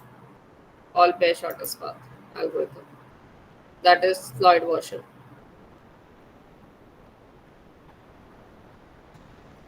Then you have another session thing, which is chain matrix multiplication. So chain matrix multiplication is the problem of chain matrix multiplication is the process of selecting the optimal pair of matrices in every step in such a way that overall cost of multiplication would be minimal. If there are total n matrices in the sequence, that the total number of different ways of selecting matrix pairs for multiplication will be 2n cn divided by n plus 1. We need to find out the optimal order for multiplying n matrices. So order of matrices is what this thing finds out. Right, so multiplication is an algorithm that is applied to determine the lowest cost way for multiplying matrices. Actual multiplication is done using the standard way of multiplying the matrices, that it follows the basic rule that number of rows in one matrix must be equal to the number of columns in another matrix. Hence, multiple scalar multiplications must be done to achieve the product. Right. To brief it further, consider matrices A, B, C, and D to be multiplied. Hence, the multiplication is done using the standard matrix multiplication. There are multiple combinations of the matrices found while using the standard approach. Since matrix multiplication is associative, for instance, there are 5 ways to multiply the 4 matrices: A, B, C into D, A into B into C into D, A into B, C into D, A into B into C and into D, or A into B into C into D. These are the combination through which you can multiply the 4 matrices, because matrix multiplication is associative. So now if the size of matrices A, B, C and D are L, M, N, P, Q, which we have seen earlier also, then the number of scalar multiplications performed will be L, M, N, P, Q. Because M, the column of one matrix will be equal to the row of another. So there will be these values which are equal. So L, M, N, P, Q, the single values we are taking. But the cost of matrices change based on the rows and columns present in it. Suppose the values of L, M, N, P, Q. So 5, 10, L is 5, M is 10, N is 15, and P is 20, and Q is 25 respectively. The cost of A, B, C into D is 525. This is what they are saying. However, the cost of A, B, C, and D is 10, 25, 37.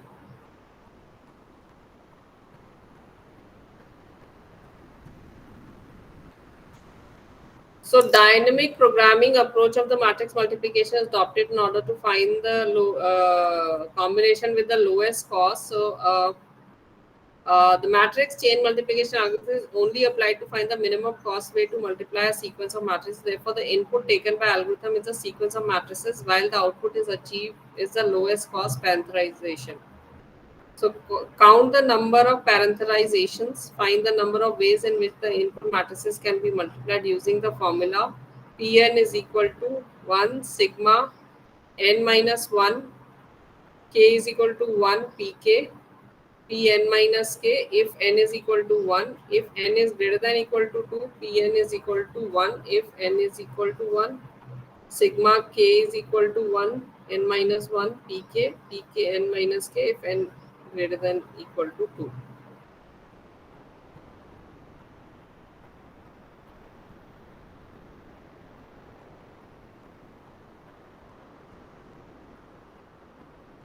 So let us see the formula here. I think in your book it must be given.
So here, if we go by this, given the dimension of a sequence of matrices in array, so here we have given the dimension of the arrays.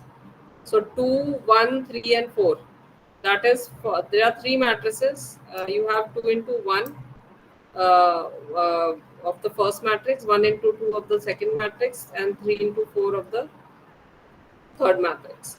So where the dimension of the ith matrix is ARR I minus 1 into ARR I, the task is to find the most efficient way to multiply these matrices together such that the total number of element multiplication is minimum.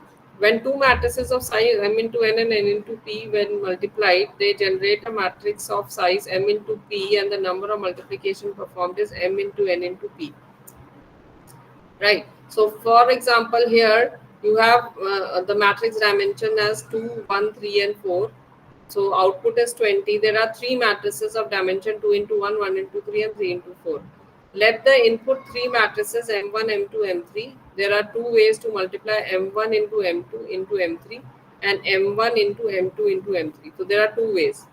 So, please note that the result of M1 into M2 is 2 into 3 matrix and result of M2 into M3 is a 1 into 4 matrix.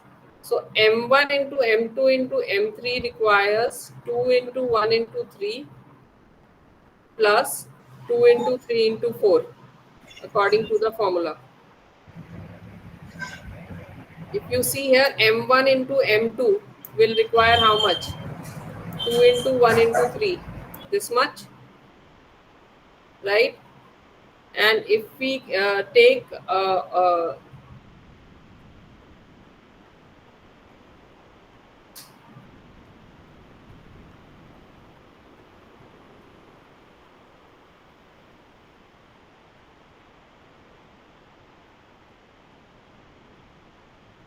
and then we have to also multiply m3 also.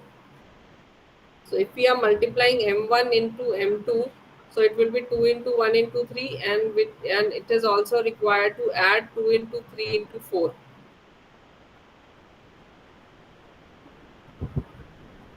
30. And if we are saying m1 into m2 into m3,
so this is the formula. Suppose you have four matrices. You have A as 5 into 10, B as 10 into 15, C as 15 into 20, D as 20 into 25. These are the matrices you have, right? And you have to count the parameterization of the four matrices, right? N is equal to 4. So if you have to there are four matrices, that means, so Pn, if you have to calculate parameterization, Pn is equal to 1 if n is equal to 1. If your n is 1, only one matrix is there, so it will be 1. If n is not equal to 1, it is greater than equal to 2, right? So sigma k is equal to 1 to n minus 1 pk p n minus k. This is the formula. So since n is 4, apply the second case in the formula. So this is the case we will apply because n is 4.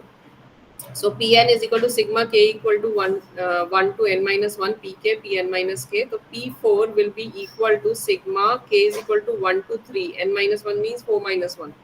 K is equal to 1 to 3 pk P4 minus k, right? 4 is n, right? So P4, now if you see k is 1 to 3, your k's value is 1 to 3. So you can keep P1, right? If you keep P1, K as 1, so it will be 4 minus 1 will be 3 plus P2. Now you are keeping K as 2. So 4 minus 2 will be 2 plus P3, the last one 3 into 4 minus 3 is 1. So this is what you get. So if P is equal to 1 and P2 is also equal to 1, P4 will be calculated based on P3 value. Therefore, P3 needs to be determined first. So they are saying if P1 is equal to 1 and P2 is also equal to 1, if P1 and P2, this P1 and P2 both are 1, suppose, right? P1 is 1 here, if you see here. If n is equal to 1, if n is equal to 1, so it is 1. and they are saying P2 is also equal to 1. So they are saying P2 is also equal to 1. So we have to, from this thing, we have to determine from P3 the value uh, uh, based on the value of P3. So P4 will be determined based on the value of P3 value. Therefore, P3 needs to be determined first, right? So they are saying P1 and P2. So P1, P2 plus P2, P1.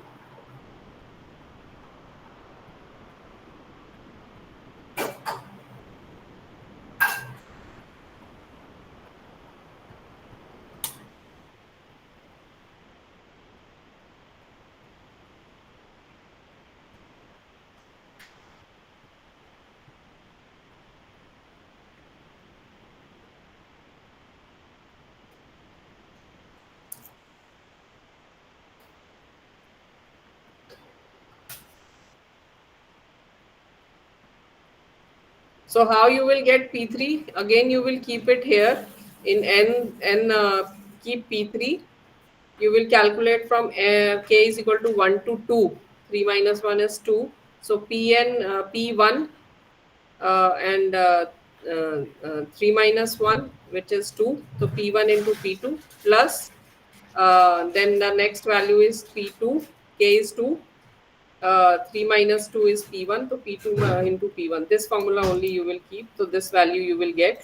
So if we are saying that P1 and P2 both are 1, P1 is 1, P2 is also 1, then the value you will get is P1 into 1, 1 into 1, which is 1 plus 1 is 2.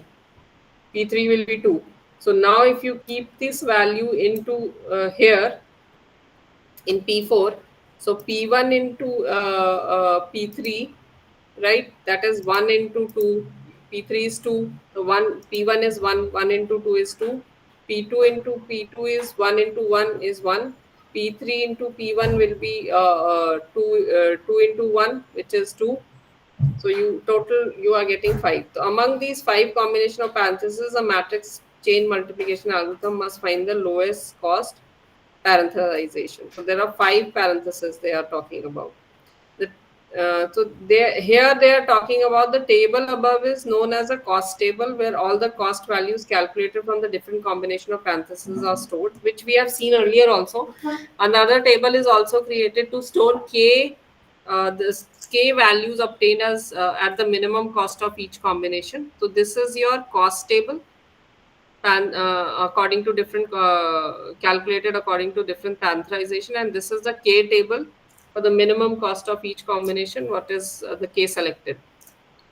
So applying the dynamic programming approach formula to find the cost of various parameterization. So this is the formula: Cij is equal to minimum I less than equal to k less than j, Cik plus Cij is equal to, if Cij is equal to 0, if I and j both are equal, it will be the value of Cij will be equal to 0. So that means C11, C22, CC33, C44 all will be 0, right? So here in the cost one, 1, 2, 2, 3, 3, 4, 4, these what diagonal values all will be 0, right? If it is I is less than j, if I is less than j, then minimum k is greater than equal to I and less than j, then Cik plus Ck plus 1 j plus di minus 1 dkj, dk dj. So this formula you have to apply. So now applying the dynamic approach formula only in the upper triangle values of the cost table, since I is less than j always. So C12. So if we are taking that, C12 will be equal to minimum 1 less than equal to 2 less than equal to, sorry, 1 is k is greater than equal to 1 and less than 2. So 1 and 2, because 1 and 2, if 1 and 1 will be okay. There are 4 matrices: 1 and 1, 2 and 2, 3 and 3, 4 and 4. C 1 1, C 2 2, C 3 3, C 4 4. The diagonal elements will be 0. Now we are talking about 1 2. So if we are talking about 1 2, 1 is less than 2, so this formula will be applied. So what you have to calculate is CIK. So K, here we are talking about K is between 1 and so K will be 1 because it is K is less than equal to 1 and sorry, K is greater than equal to 1 and less than 2. So greater than equal to 1. So K less than 2 means 1 only. So K will be 1 here. So we are talking about I is 1, K is 1 plus C K plus 1 will be how much? 1 plus 1 is 2 and J is 2 here. J is 2 here. We're keeping 2. D, D I minus 1, that means 1 minus 1 0. DK is 1, DJ is 2. So D0, D1, D2 like that. So C12 will be equal to C11. We have already found out that it is 0. 22 plus C22 again it is 0 plus D0, D1, D2 are the dimensions of the array. So D0, D1, D2. So the dimensions, if I don't know, they have taken what example? This one. So dimensions of D0 is this, D2 is this, D3 is this, D4 is this, like that. So D2, D0, D1 and D2. D0, D1 and D2. 10, 5, 10 and 15 are multiplied and the value you get is 750. This is the first value which you will be keeping here at 1, 2. Right? Then they have found out you are now seeing the values where, so 1 and 3 also you can find out, 1 and 4 you can find out because I is less than J.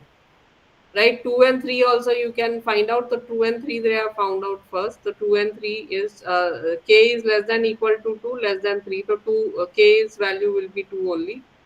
So here if you keep in the formula C IK, that is 2 comma 2, I is 2 and K is 2, plus C K plus 1 J, that is 2 plus 1 is 3 and 3, J is 3 here.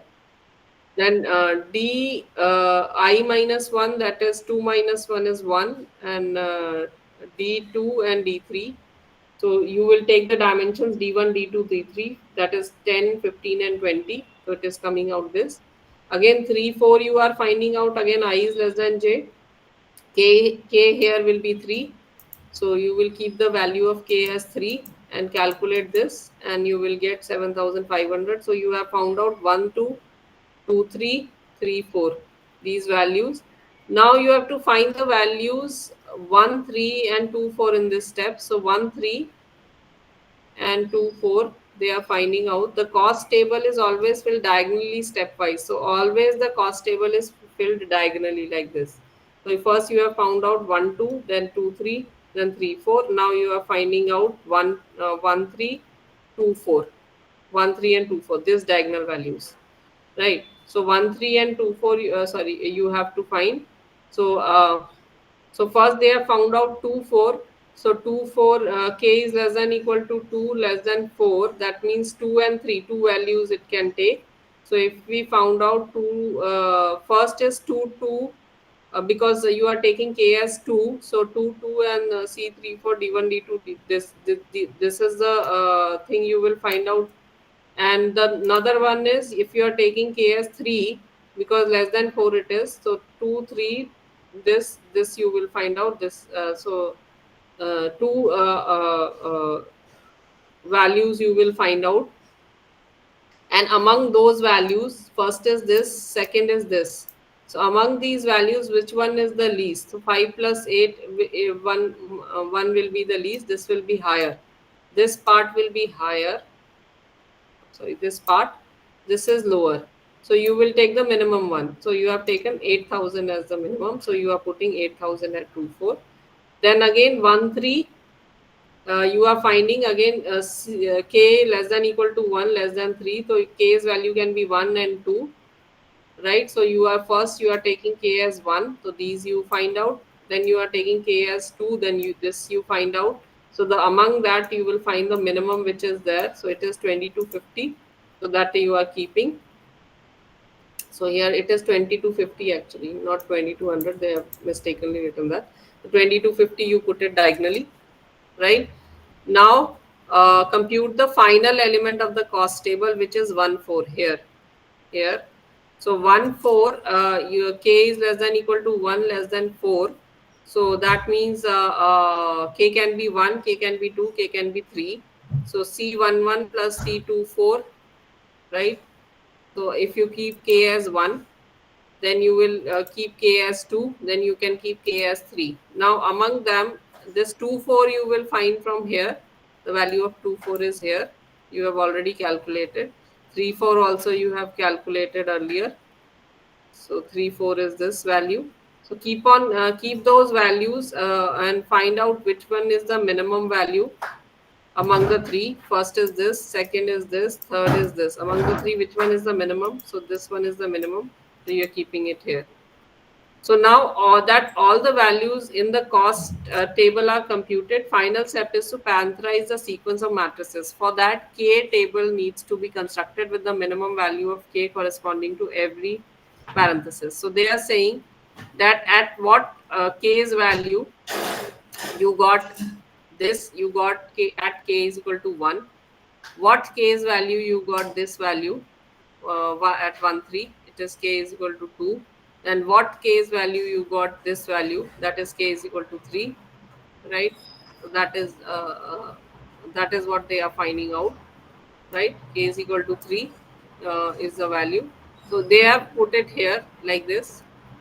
So based on the lowest cost values from the cost table and the corresponding k values, let us add parentheses on the sequence of matrices. So the lowest cost value at 1 4, lowest cost value at 1 4 is achieved when k is equal to 3. Therefore the first parameterization must be done at 3. So three matrices A B C, after that first parenthesis should be there, right? So the lowest cost value at 1 3 is achieved when k is equal to 2. Therefore the next parameterization is done at 2. So next one is this 2 uh, at 1 3. So so next pantherization we have put at AB, right? Next pantherization is here in the second. The lowest cost value at 1 2 is achieved when k is equal to 1. Therefore the next pantherization is done at 1, but the pantherization need at least two matrices to be multiplied, so we need not divide further. So this is the final pantherization of your matrix, which will give you the least matrix chain matrix multiplication. Right. So you should know the implementation, how it is implemented, right? The this part, the formula part, the algorithm part, this you should know, right?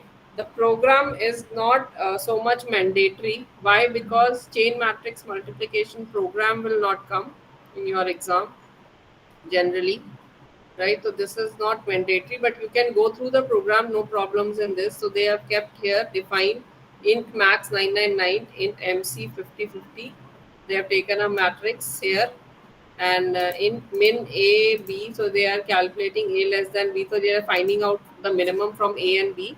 Int dynamic programming in c, I, and j, they are passing here. I is equal to j. If I is equal to j, that means your I and j both are equal, then you will return 0. If mcij is not equal to -1, return mcij, right? Mcij is equal to int max, they have kept it the highest. For I is equal, for int k is equal to I, k less than j, k plus plus mcij is equal to minimum of mcij, dynamic programming cik plus dynamic programming ck plus 1j plus c I minus 1 into Ck into Cj.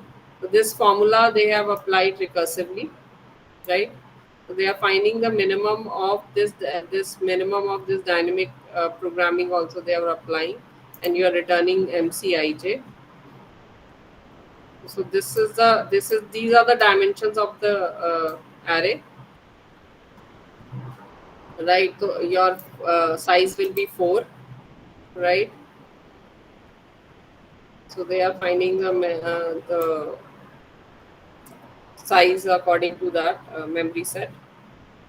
So minimum number of multiplications a r r comma n. So they are calculating the minimum number of multiplications here. 26,000 it is saying for this array. Minimum number of multiplications.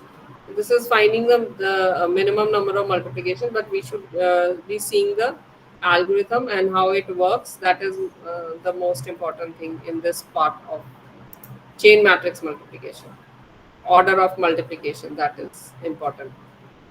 So they have given you A, B, C, D, E. 1, 2, 3, 4, 5 matrices are there. Then what is the order of evaluating? That is what they are. Then they are saying optimal binary search tree. So the problem of optimal binary search tree is given a key and their probabilities. We have to generate a binary search tree that such that the searching cost should be minimum. Using dynamic programming, we can find the optimal binary search tree without drawing each tree and calculating the cost of each tree. Thus, dynamic programming gives better, easiest, and fastest method of trying out all possible binary search tree and picking up best one without drawing each subtree. So now the last topic which they are talking about is the binary subtree. I'll just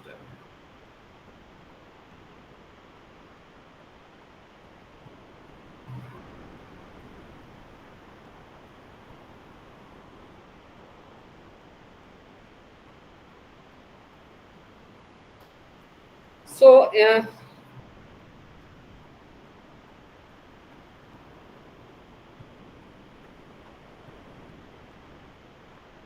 so they are saying a set of integers are given in sorted order.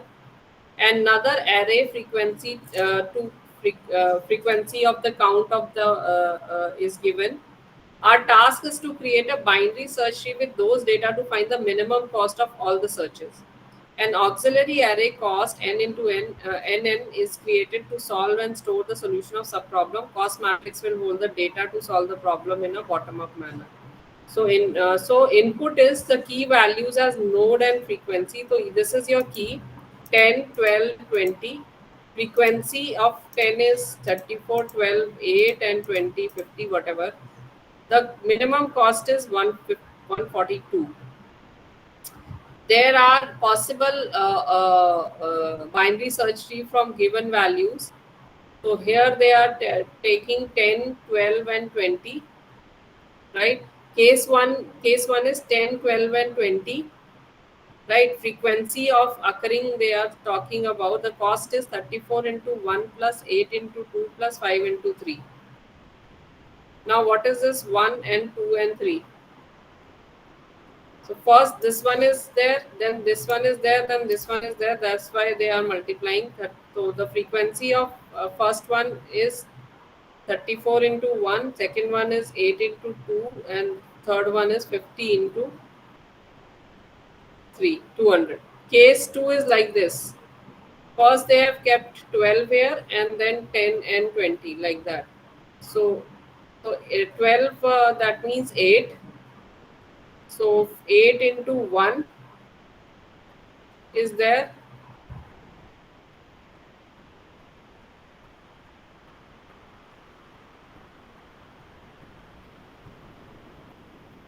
So 8 into 1 is there.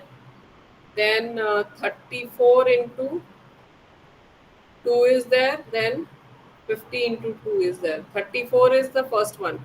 So your first occurrence is 8 into 1, which is this one, plus 34 into 2, which is this one, 10. Then 50 into 3, which is this one. I think this should be 50 into 3. They have mistakenly written that. So how much they are getting this, but what we will get according to ours.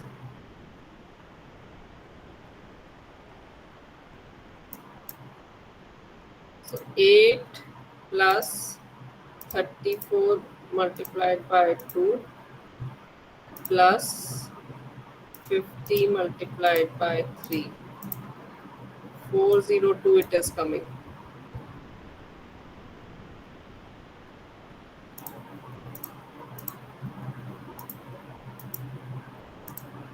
100 34 multiplied by 2 will be 68. 168, so this happens 168 plus 8, 176. So it is 3 only here. So 100 plus 68 is 168 plus 8 is 176, right? So this is another one. So this is 3 only. This is not 2. Should be 3 here. Then next is this one. So first they have kept the last one.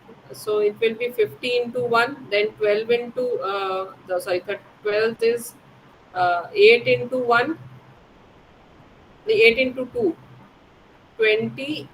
So 21 is 50 into 1, 8 into 2, and 34 into 3. Right? So case 3 will be this one. Case 3, if you find out, so it is 50 into 1 plus 50 into 1 plus 8 into 2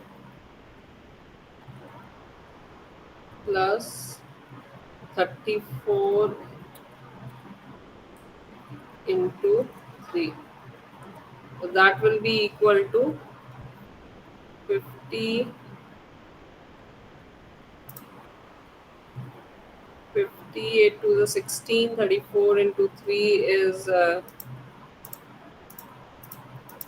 102. So 102 plus 16 plus 50, 168. Right, so we keep on finding the different ways. We keep on the combinations, different combinations we will keep. Again, they have kept first 10, this one 34 into 1, then 50 into 2, and 8 into 3. So that is another combination, then this combination. So the fifth one, the fifth cost is 50 into 1, this one, then 34 into 2, and then 8 into 3. So it is 142, which is the minimum. So if you find out all the the possible binary search trees, so this is the minimum. So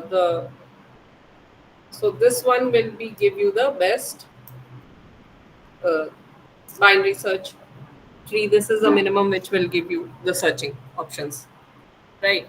So what you have to do is, in the algorithm, you have to say optimal cost of BST key. You are passing key, frequency, and n keys to insert in BST, the frequency for each key and number of keys. So these are the number of keys, this is the frequency of the keys, and these are the keys. These are the three things. So minimum cost to make optimal BST, begin define cost matrix of size n into n. For I in range 0 to n minus 1, do cost ij equal to frequency I. Done. So you are putting in cost ij, the frequency, right?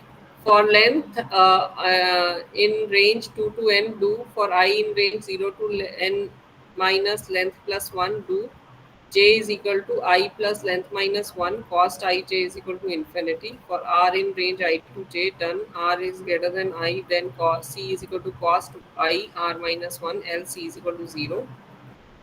So they are comparing now sum of frequencies and all that according to this.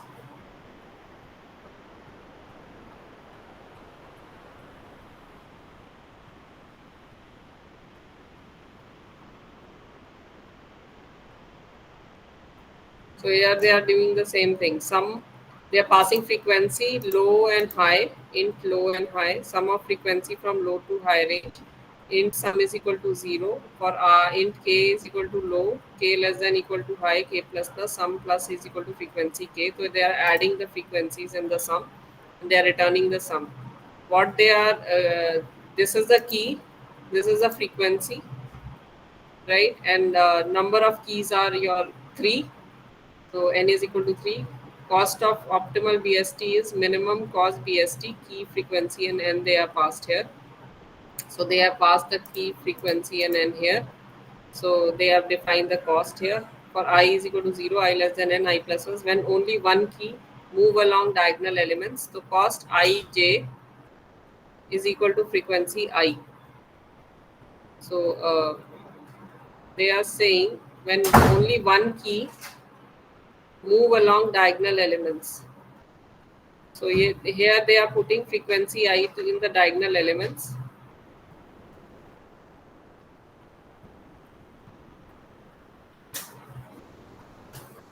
Right, for int length is equal to 2, length less than n, length plus plus. For I int I is equal to 0, I less than n minus length plus 1, I plus plus. For 0th row to n minus length plus 1 row as I, int j is equal to I plus length minus 1, cost I j is equal to int max, initially store to infinity. So you have to set some value for infinity. I think in C++ it is already set like that. For int r is equal to I, r less than equal to j, r plus plus, find the cost when r is root of subtree. So here they are saying int c is equal to r greater than I question mark cost I r minus 1 to 0 plus r less than j question mark. So this is your if ternary operator. If r is greater than I, then you have to set it like this, otherwise 0. If r is less than j, you have to set it like this, otherwise 0, plus some frequency ij, right? So this is the c's value will be set according to this. If c is less than cost ij, then c cost ij is equal to c. So this is what they are 142 they have found out here.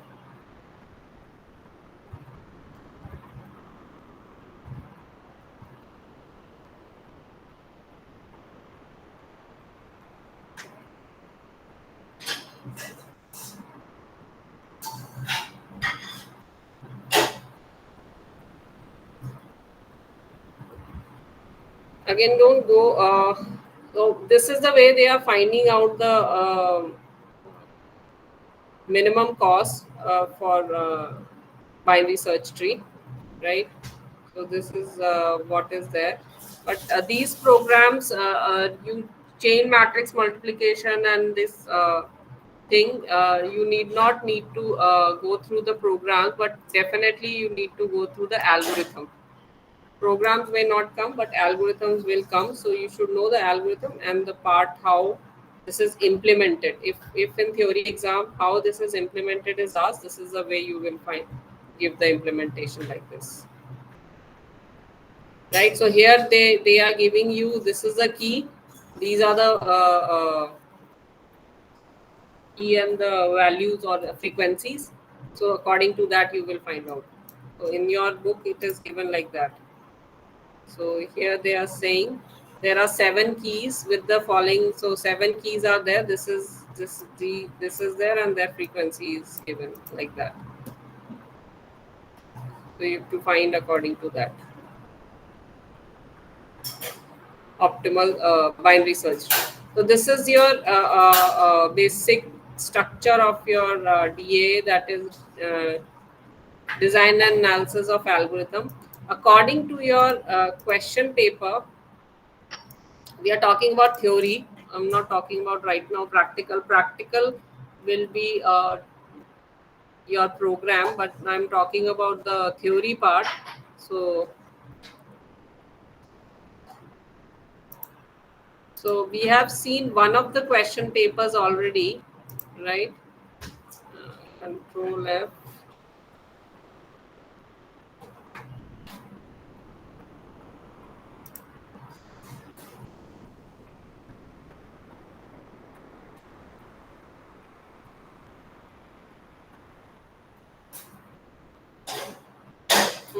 June 2024 we had seen. We'll see some other paper. 2023 again SOCIS. Remember, your paper will be under School of Computer Information Sciences, SOCIS, MCNU.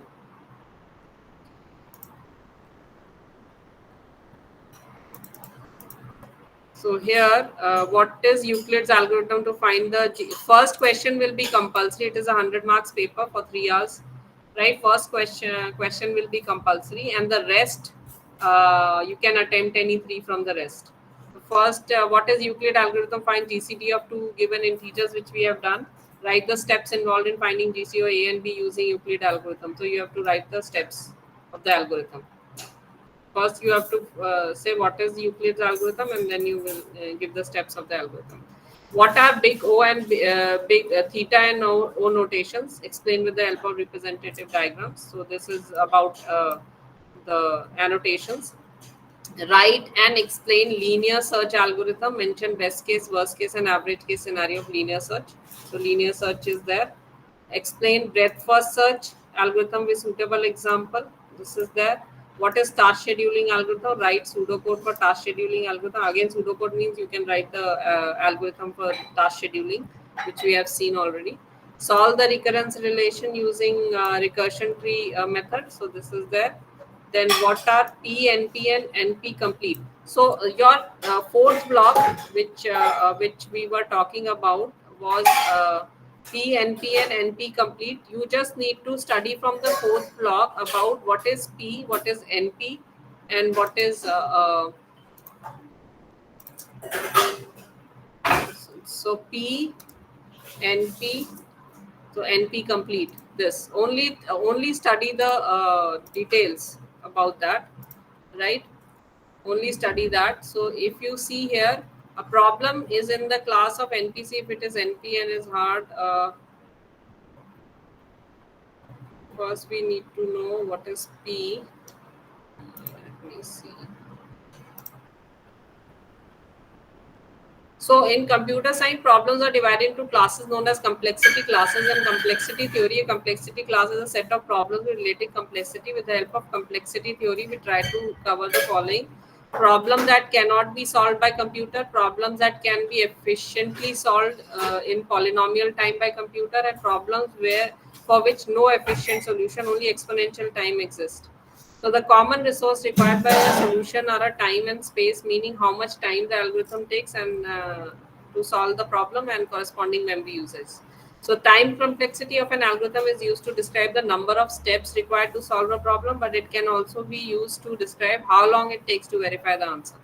The space complexity of an algorithm describes how much memory is required for the algorithm to operate. So an algorithm having time complexity form O n to the power k for input n and constant k is called polynomial time solution. These solutions scale well. On the other hand, time complexity of the form O k to the power n is exponential time. Right. So here types of complexity classes are there. One is P class.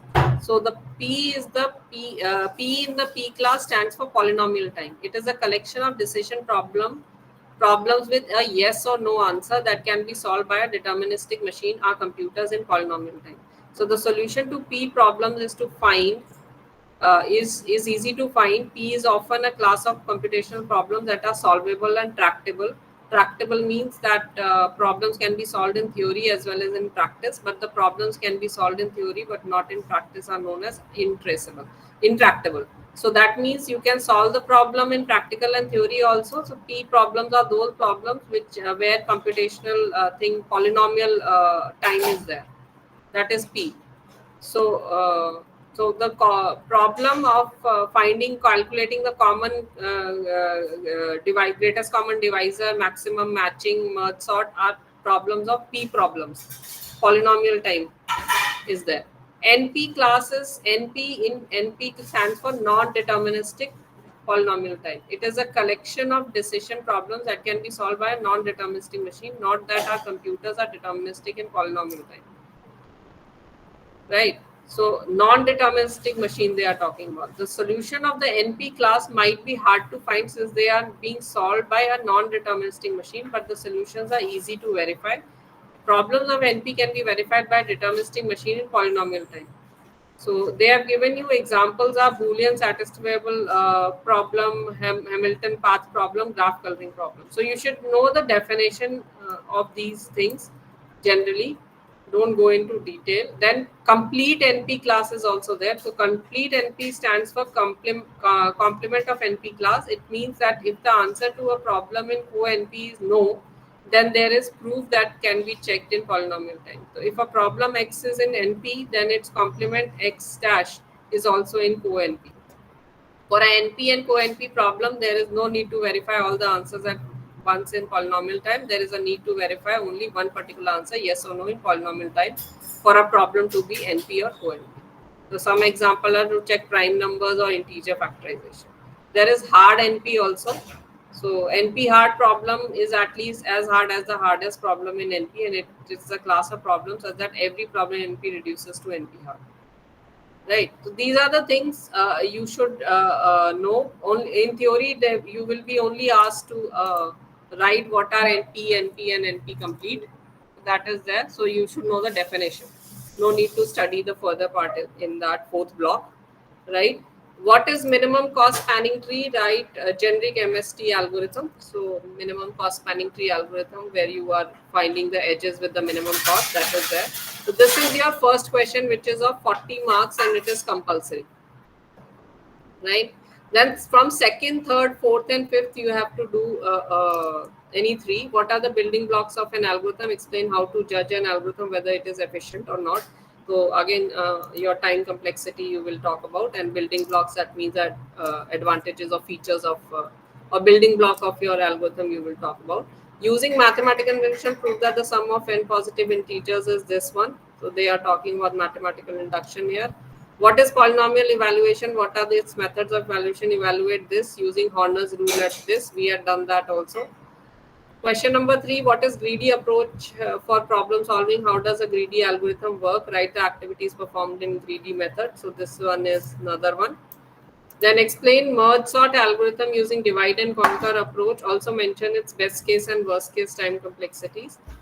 Then C is explain any three of the following terms with the help of a suitable diagram, subgraph, connected graph, adjacency matrix, directed acyclic graph. We have seen that in the theory.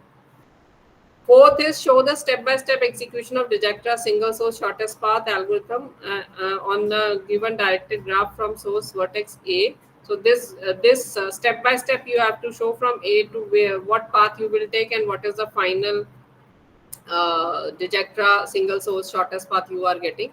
So you have to show it from this, what we have seen today also, how we have found out. So you just have to step by step show that what result you will get, right, according to the algorithm. What is string matching problem? Explain Morris Pat algorithm of string matching is a suitable example. Explain the process of building LPS array for a pattern P. So this is one more thing which is there, string matching algorithm.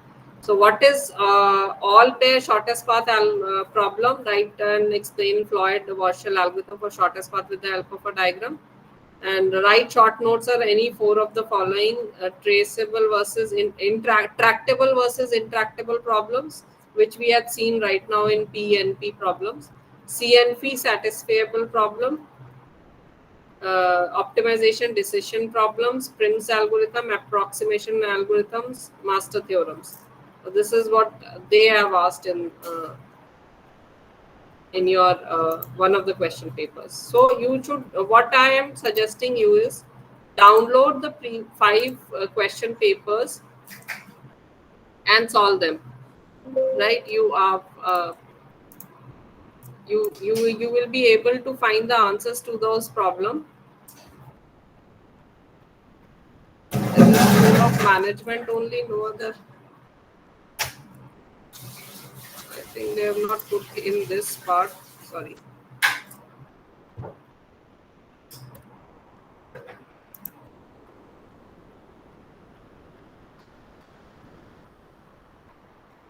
Have I opened this question paper already? This is another one. What is an algorithm? What are its desirable characteristics? What are asymptotic notation? Explain two asymptotic notations. Solve the recurrence relation. Substitution method, write and explain binary search algorithm using it with a suitable example. Depth first search, dynamic programming approach, write the steps involved in dynamic programming. What are optimization decision problem? Design a state space tree for this sum. Explain all the cases of master theorem. I think this master theorem is in which one? Acha, this is recurrence relation only. Honors rule,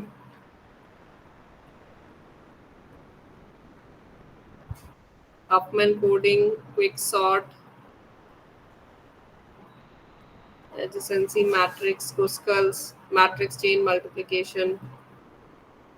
If they have given the dimension, now according to the formula which we have seen in matrix chain multiplication, you have to find the optimal parameterization in this, which we have done right now, the same. So, right, then, so these are the different algorithms which you should know for your examination. That is the main thing right now. So main things which you have to study from your blocks will be these. The first block, which is compulsion. Second, you have to read. Third, you have to study. These are the algorithms you have to study. Remember that, right? Any doubts?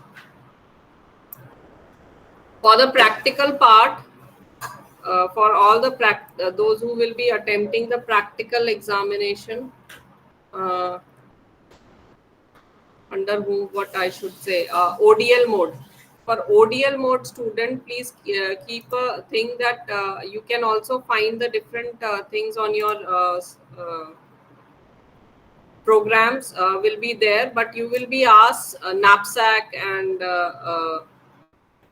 if you see previous year question papers of your practical examination, so go through those question papers accordingly. I'll just show you one of the question papers.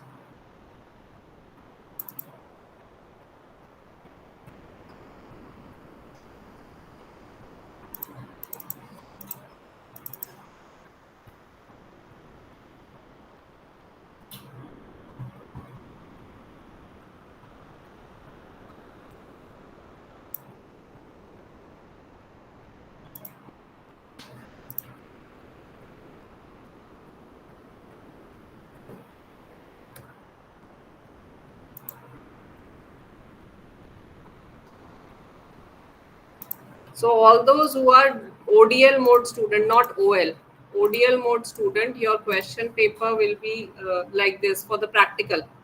Not theory will be same for all the OL and ODL people, but for practical you will be asked this kind of a thing. So you have one of the set is knapsack algorithm. You have to find the optimal result. You have to implement this.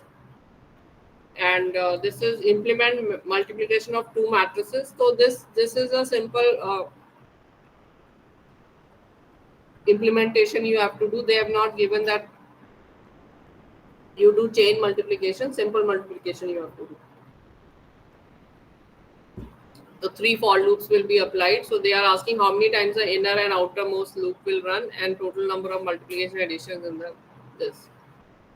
So these are the two questions. So because you have two parts in your MCSL 216, the second part is your web design. So I'm not going for that. So again, here they are asking you task scheduling algorithm to schedule the job according to the service time of theirs, and bubble sort algorithm. So remember that in your practical for ODL, you either merge sort, bubble sort, job scheduling, knapsack, right? These kinds of problems will be asked. So go through the programs of those questions like that, all the sorting algorithms.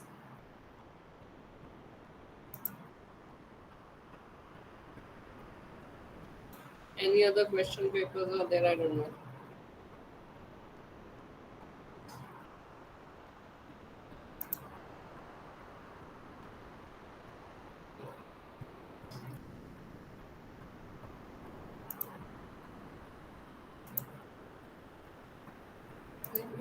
When here, these are the two sets right now which is popping up on the system, so you can go through them. So these kinds of questions you should always keep in mind will be coming from the generally from a greedy approach, and from divide and conquer. Your questions of solving the problem on the computer will be implementing them will be coming. And for the OL mode, remember that practical will be in the form of viva voce, right? So they may ask you viva questions on your practical. So prepare according to that. But right now you will not be having your viva, practical. You will be going for your theory paper, so prepare for your theory papers first. Algorithm, Uh, Hello. yes. Sorry to disturb you, ma'am.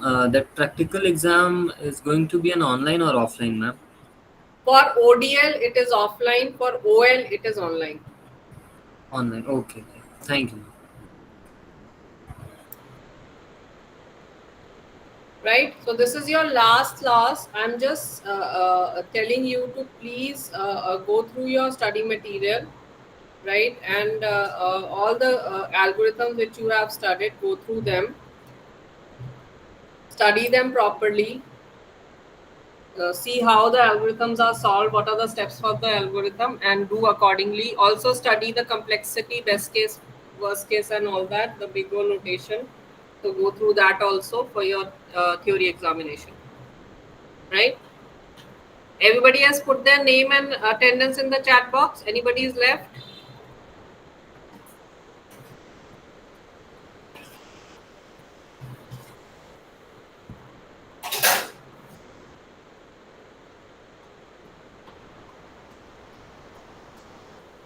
Any questions anybody has?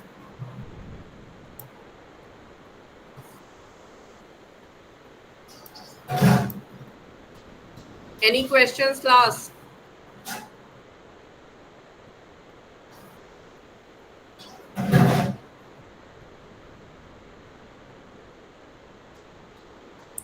So, ma'am, we will be having only Viva for the practical exams. In OL mode, yes, I think you will be having in Viva mode. If you are in OL mode, so it will be Viva based. Okay, that will be after the theory After examination. the theory examination, a separate mail will be given to you for your practical examination and all. Okay. So in the examination calendar, I think the practical exam date was also mentioned. No, it's not written. Not written. When your hall ticket for the theory examination comes, no practical exam dates are not mentioned in that, Oh, yes. right? Okay, right. Thank So you. practical will be separate. By the end of July, maybe the practical will be conducted. So that will be a separate mail to you.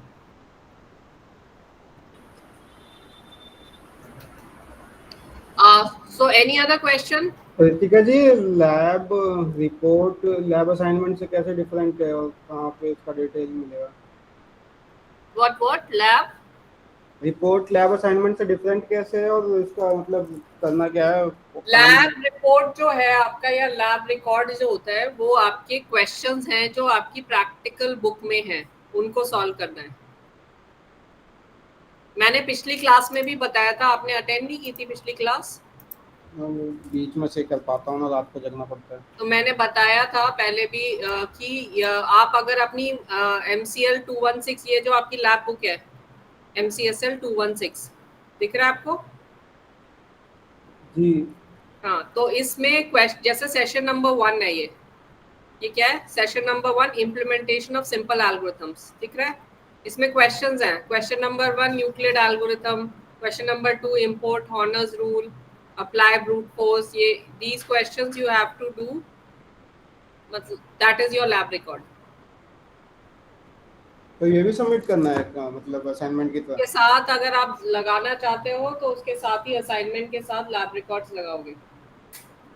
जैसे ये session number 2 fractional knapsack problem है, तो इसमें 3 questions दिए हुए हैं, आप एक ही क्वेश्चन करिए नैपसैक का, एनी वन।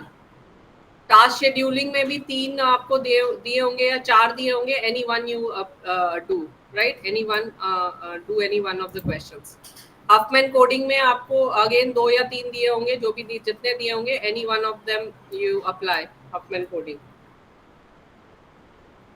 राइट। तो ऐसे ही आपका डिवाइड एंड कॉन्कर में अलग अलग क्वेश्चंस होंगे, जैसे रिकर्सिव बाइनरी सर्च एल्गोरिथम है या आपका बाइनरी सॉर्ट, क्विक सॉर्ट, तो ये अलग अलग करने पड़ेंगे। Single short shortest path algorithm में डिजेक्ट्रा का कोई एक क्वेश्चन आप कर दीजिए, मिनिमम कॉस्ट स्पैनिंग ट्री में एक क्वेश्चन कर दीजिए। तो ऐसे करके आप एक एक क्वेश्चन, जो टॉपिक सेम टॉपिक है उसमें एक एक क्वेश्चन कर दीजिए, बाकी सारे ठीक है। इसका प्रोग्रामिंग लिखना है या प्रोग्राम लिखना मैनुअली? है, इम्प्लीमेंट मीन्स प्रोग्राम, implementation इसका means program. so we have to take the screenshot. Yes, you just take a word file. In the practical assignment आप सॉफ्ट कॉपी दे सकते हैं, कहने का ये मतलब है एक वर्ड फाइल लीजिए, उसमें जैसे असाइनमेंट का जो भी क्वेश्चन होगा प्रैक्टिकल का, उसका आपने प्रोग्राम बनाया, प्रोग्राम का कोड कॉपी कर दिया और स्क्रीनशॉट जो है आपका आउट इनपुट और आउटपुट स्क्रीनशॉट लगा दिया वर्ड फाइल में, हो गया complete, Okay. right? And make a Right. PDF and Fine. you can submit it. Yes. Attach with your algorithm questions also. तो you write algorithm के questions जो होंगे उनका आंसर्स कर दिया, उसके बाद लैब रिकॉर्ड लिख देना कि ये लैब रिकॉर्ड के आंसर्स हैं, राइट। मैम कितने क्वेश्चन करने होंगे लगभग? मैंने आपको बताया जो आपका एक टॉपिक है, जैसे ये फ्लॉयड वॉशल है, इसके इस सेशन के अंदर आपके अगर 3 क्वेश्चन आ रहे हैं, कोई एक कर दो, ठीक ओके है। मैम। लेकिन फर्स्ट क्वेश्चन जो है उसमें अलग अलग क्वेश्चंस हैं, यूक्लिड एल्गोरिथम है, हॉर्नर्स रूल है, तो वो तो अलग ही करने पड़ेंगे आपको, वो एक टॉपिक नहीं है, वो ये एक टॉपिक नहीं है फर्स्ट क्वेश्चन में। सेकंड क्वेश्चन फ्रैक्शनल नैपसैक एक टॉपिक है जिसमें 3 क्वेश्चन दिए हुए हैं, एक कर दो। टास्क शेड्यूलिंग एक टॉपिक है, इसमें 3 क्वेश्चन दिए हुए हैं, एक कर दो। समझ में आ रहा है? Huffman yes ma'am. कोडिंग एक टॉपिक है, एक क्वेश्चन कर दो उसका। जिसमें अलग टॉपिक्स हैं वो तो आपको अलग ही करने पड़ेंगे, जिसमें सेम टॉपिक है उसका एक क्वेश्चन बस कर दो लैब रिकॉर्ड के लिए। जिन्होंने अभी तक सबमिट नहीं किया assignment, you can do that, right. Any other question? Should we end the class now?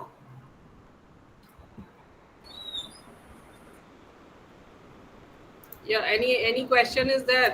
Anybody? Excuse me madam. हाँ जी, हाँ, मैं कह रहा हूँ कि मैडम मैं एमसीए ओएल से हूँ, तो हाँ जी, आप तो मैं ऑलरेडी मैं असाइनमेंट सबमिट कर दिया है, तो उसके हाँ। बाद जब असाइनमेंट सबमिट करूँगा, वो क्या मैं एमसीए ओएल से डायरेक्ट सबमिशन कर सकता हूँ क्या? मतलब दोबारा सबमिट करूंगा कि क्या मतलब है? मतलब ये तो मेरा फर्स्ट सेमेस्टर चल रहा है, सेकंड सेमेस्टर में जब असाइनमेंट होगा तो उस हाँ, टाइम तो में। जब आप सेकंड सेमेस्टर में जाओगे तब सेकंड सेमेस्टर में करना submit, there will be a time period for that submission. Okay. मतलब आप क्या कह रहे हो कि फर्स्ट का दोबारा करना हो तो? हाँ हाँ हाँ हाँ। हाँ, तो आप दोबारा से अगर सेकंड सेमेस्टर में जब टाइम ऑफ सबमिशन आएगा तो आप उस सब्जेक्ट कोड को क्लिक करोगे, और आप ओएल स्टूडेंट हो ना? हाँ मैडम। हाँ, तो उस सब्जेक्ट कोड को क्लिक करना, उसमें लेटेस्ट वाला मतलब दिसंबर 2025 आ रहा होगा। हाँ। अभी जून 2025 का सबमिट कर रहे हो, फिर दिसंबर 2025 का असाइनमेंट होगा, तो वो कर देना। Okay okay ma'am, thank you. Any other question? Ma'am, जो भी हमें स्टडी मटेरियल प्रोवाइड किए गए हैं, हाँ, तो क्वेश्चन उनसे ही आएगा या आउट ऑफ सिलेबस है, एक ऐसा आउट कुछ? ऑफ सिलेबस कुछ नहीं आएगा, सब क्वेश्चन आपके सिलेबस में से ही होते हैं। ओके, सो मैम अगर सारा कुछ लाइक कोर्स कंप्लीट नहीं हो पा रहा है, तो प्रीवियस ईयर क्वेश्चंस पढ़ के जाने से भी मतलब दैट्स व्हाई मैंने आपको कहा कि प्रीवियस क्वेश्चन पेपर्स को डाउनलोड कर लो, ओके उनको सॉल्व कर लो. Okay, so like it would be beneficial for us Yes. because okay Previous 5 question papers at least. okay ma'am, yeah, thank you ma'am.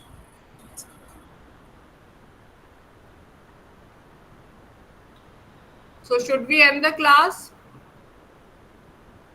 Yes ma'am, sure. Yes, ma'am.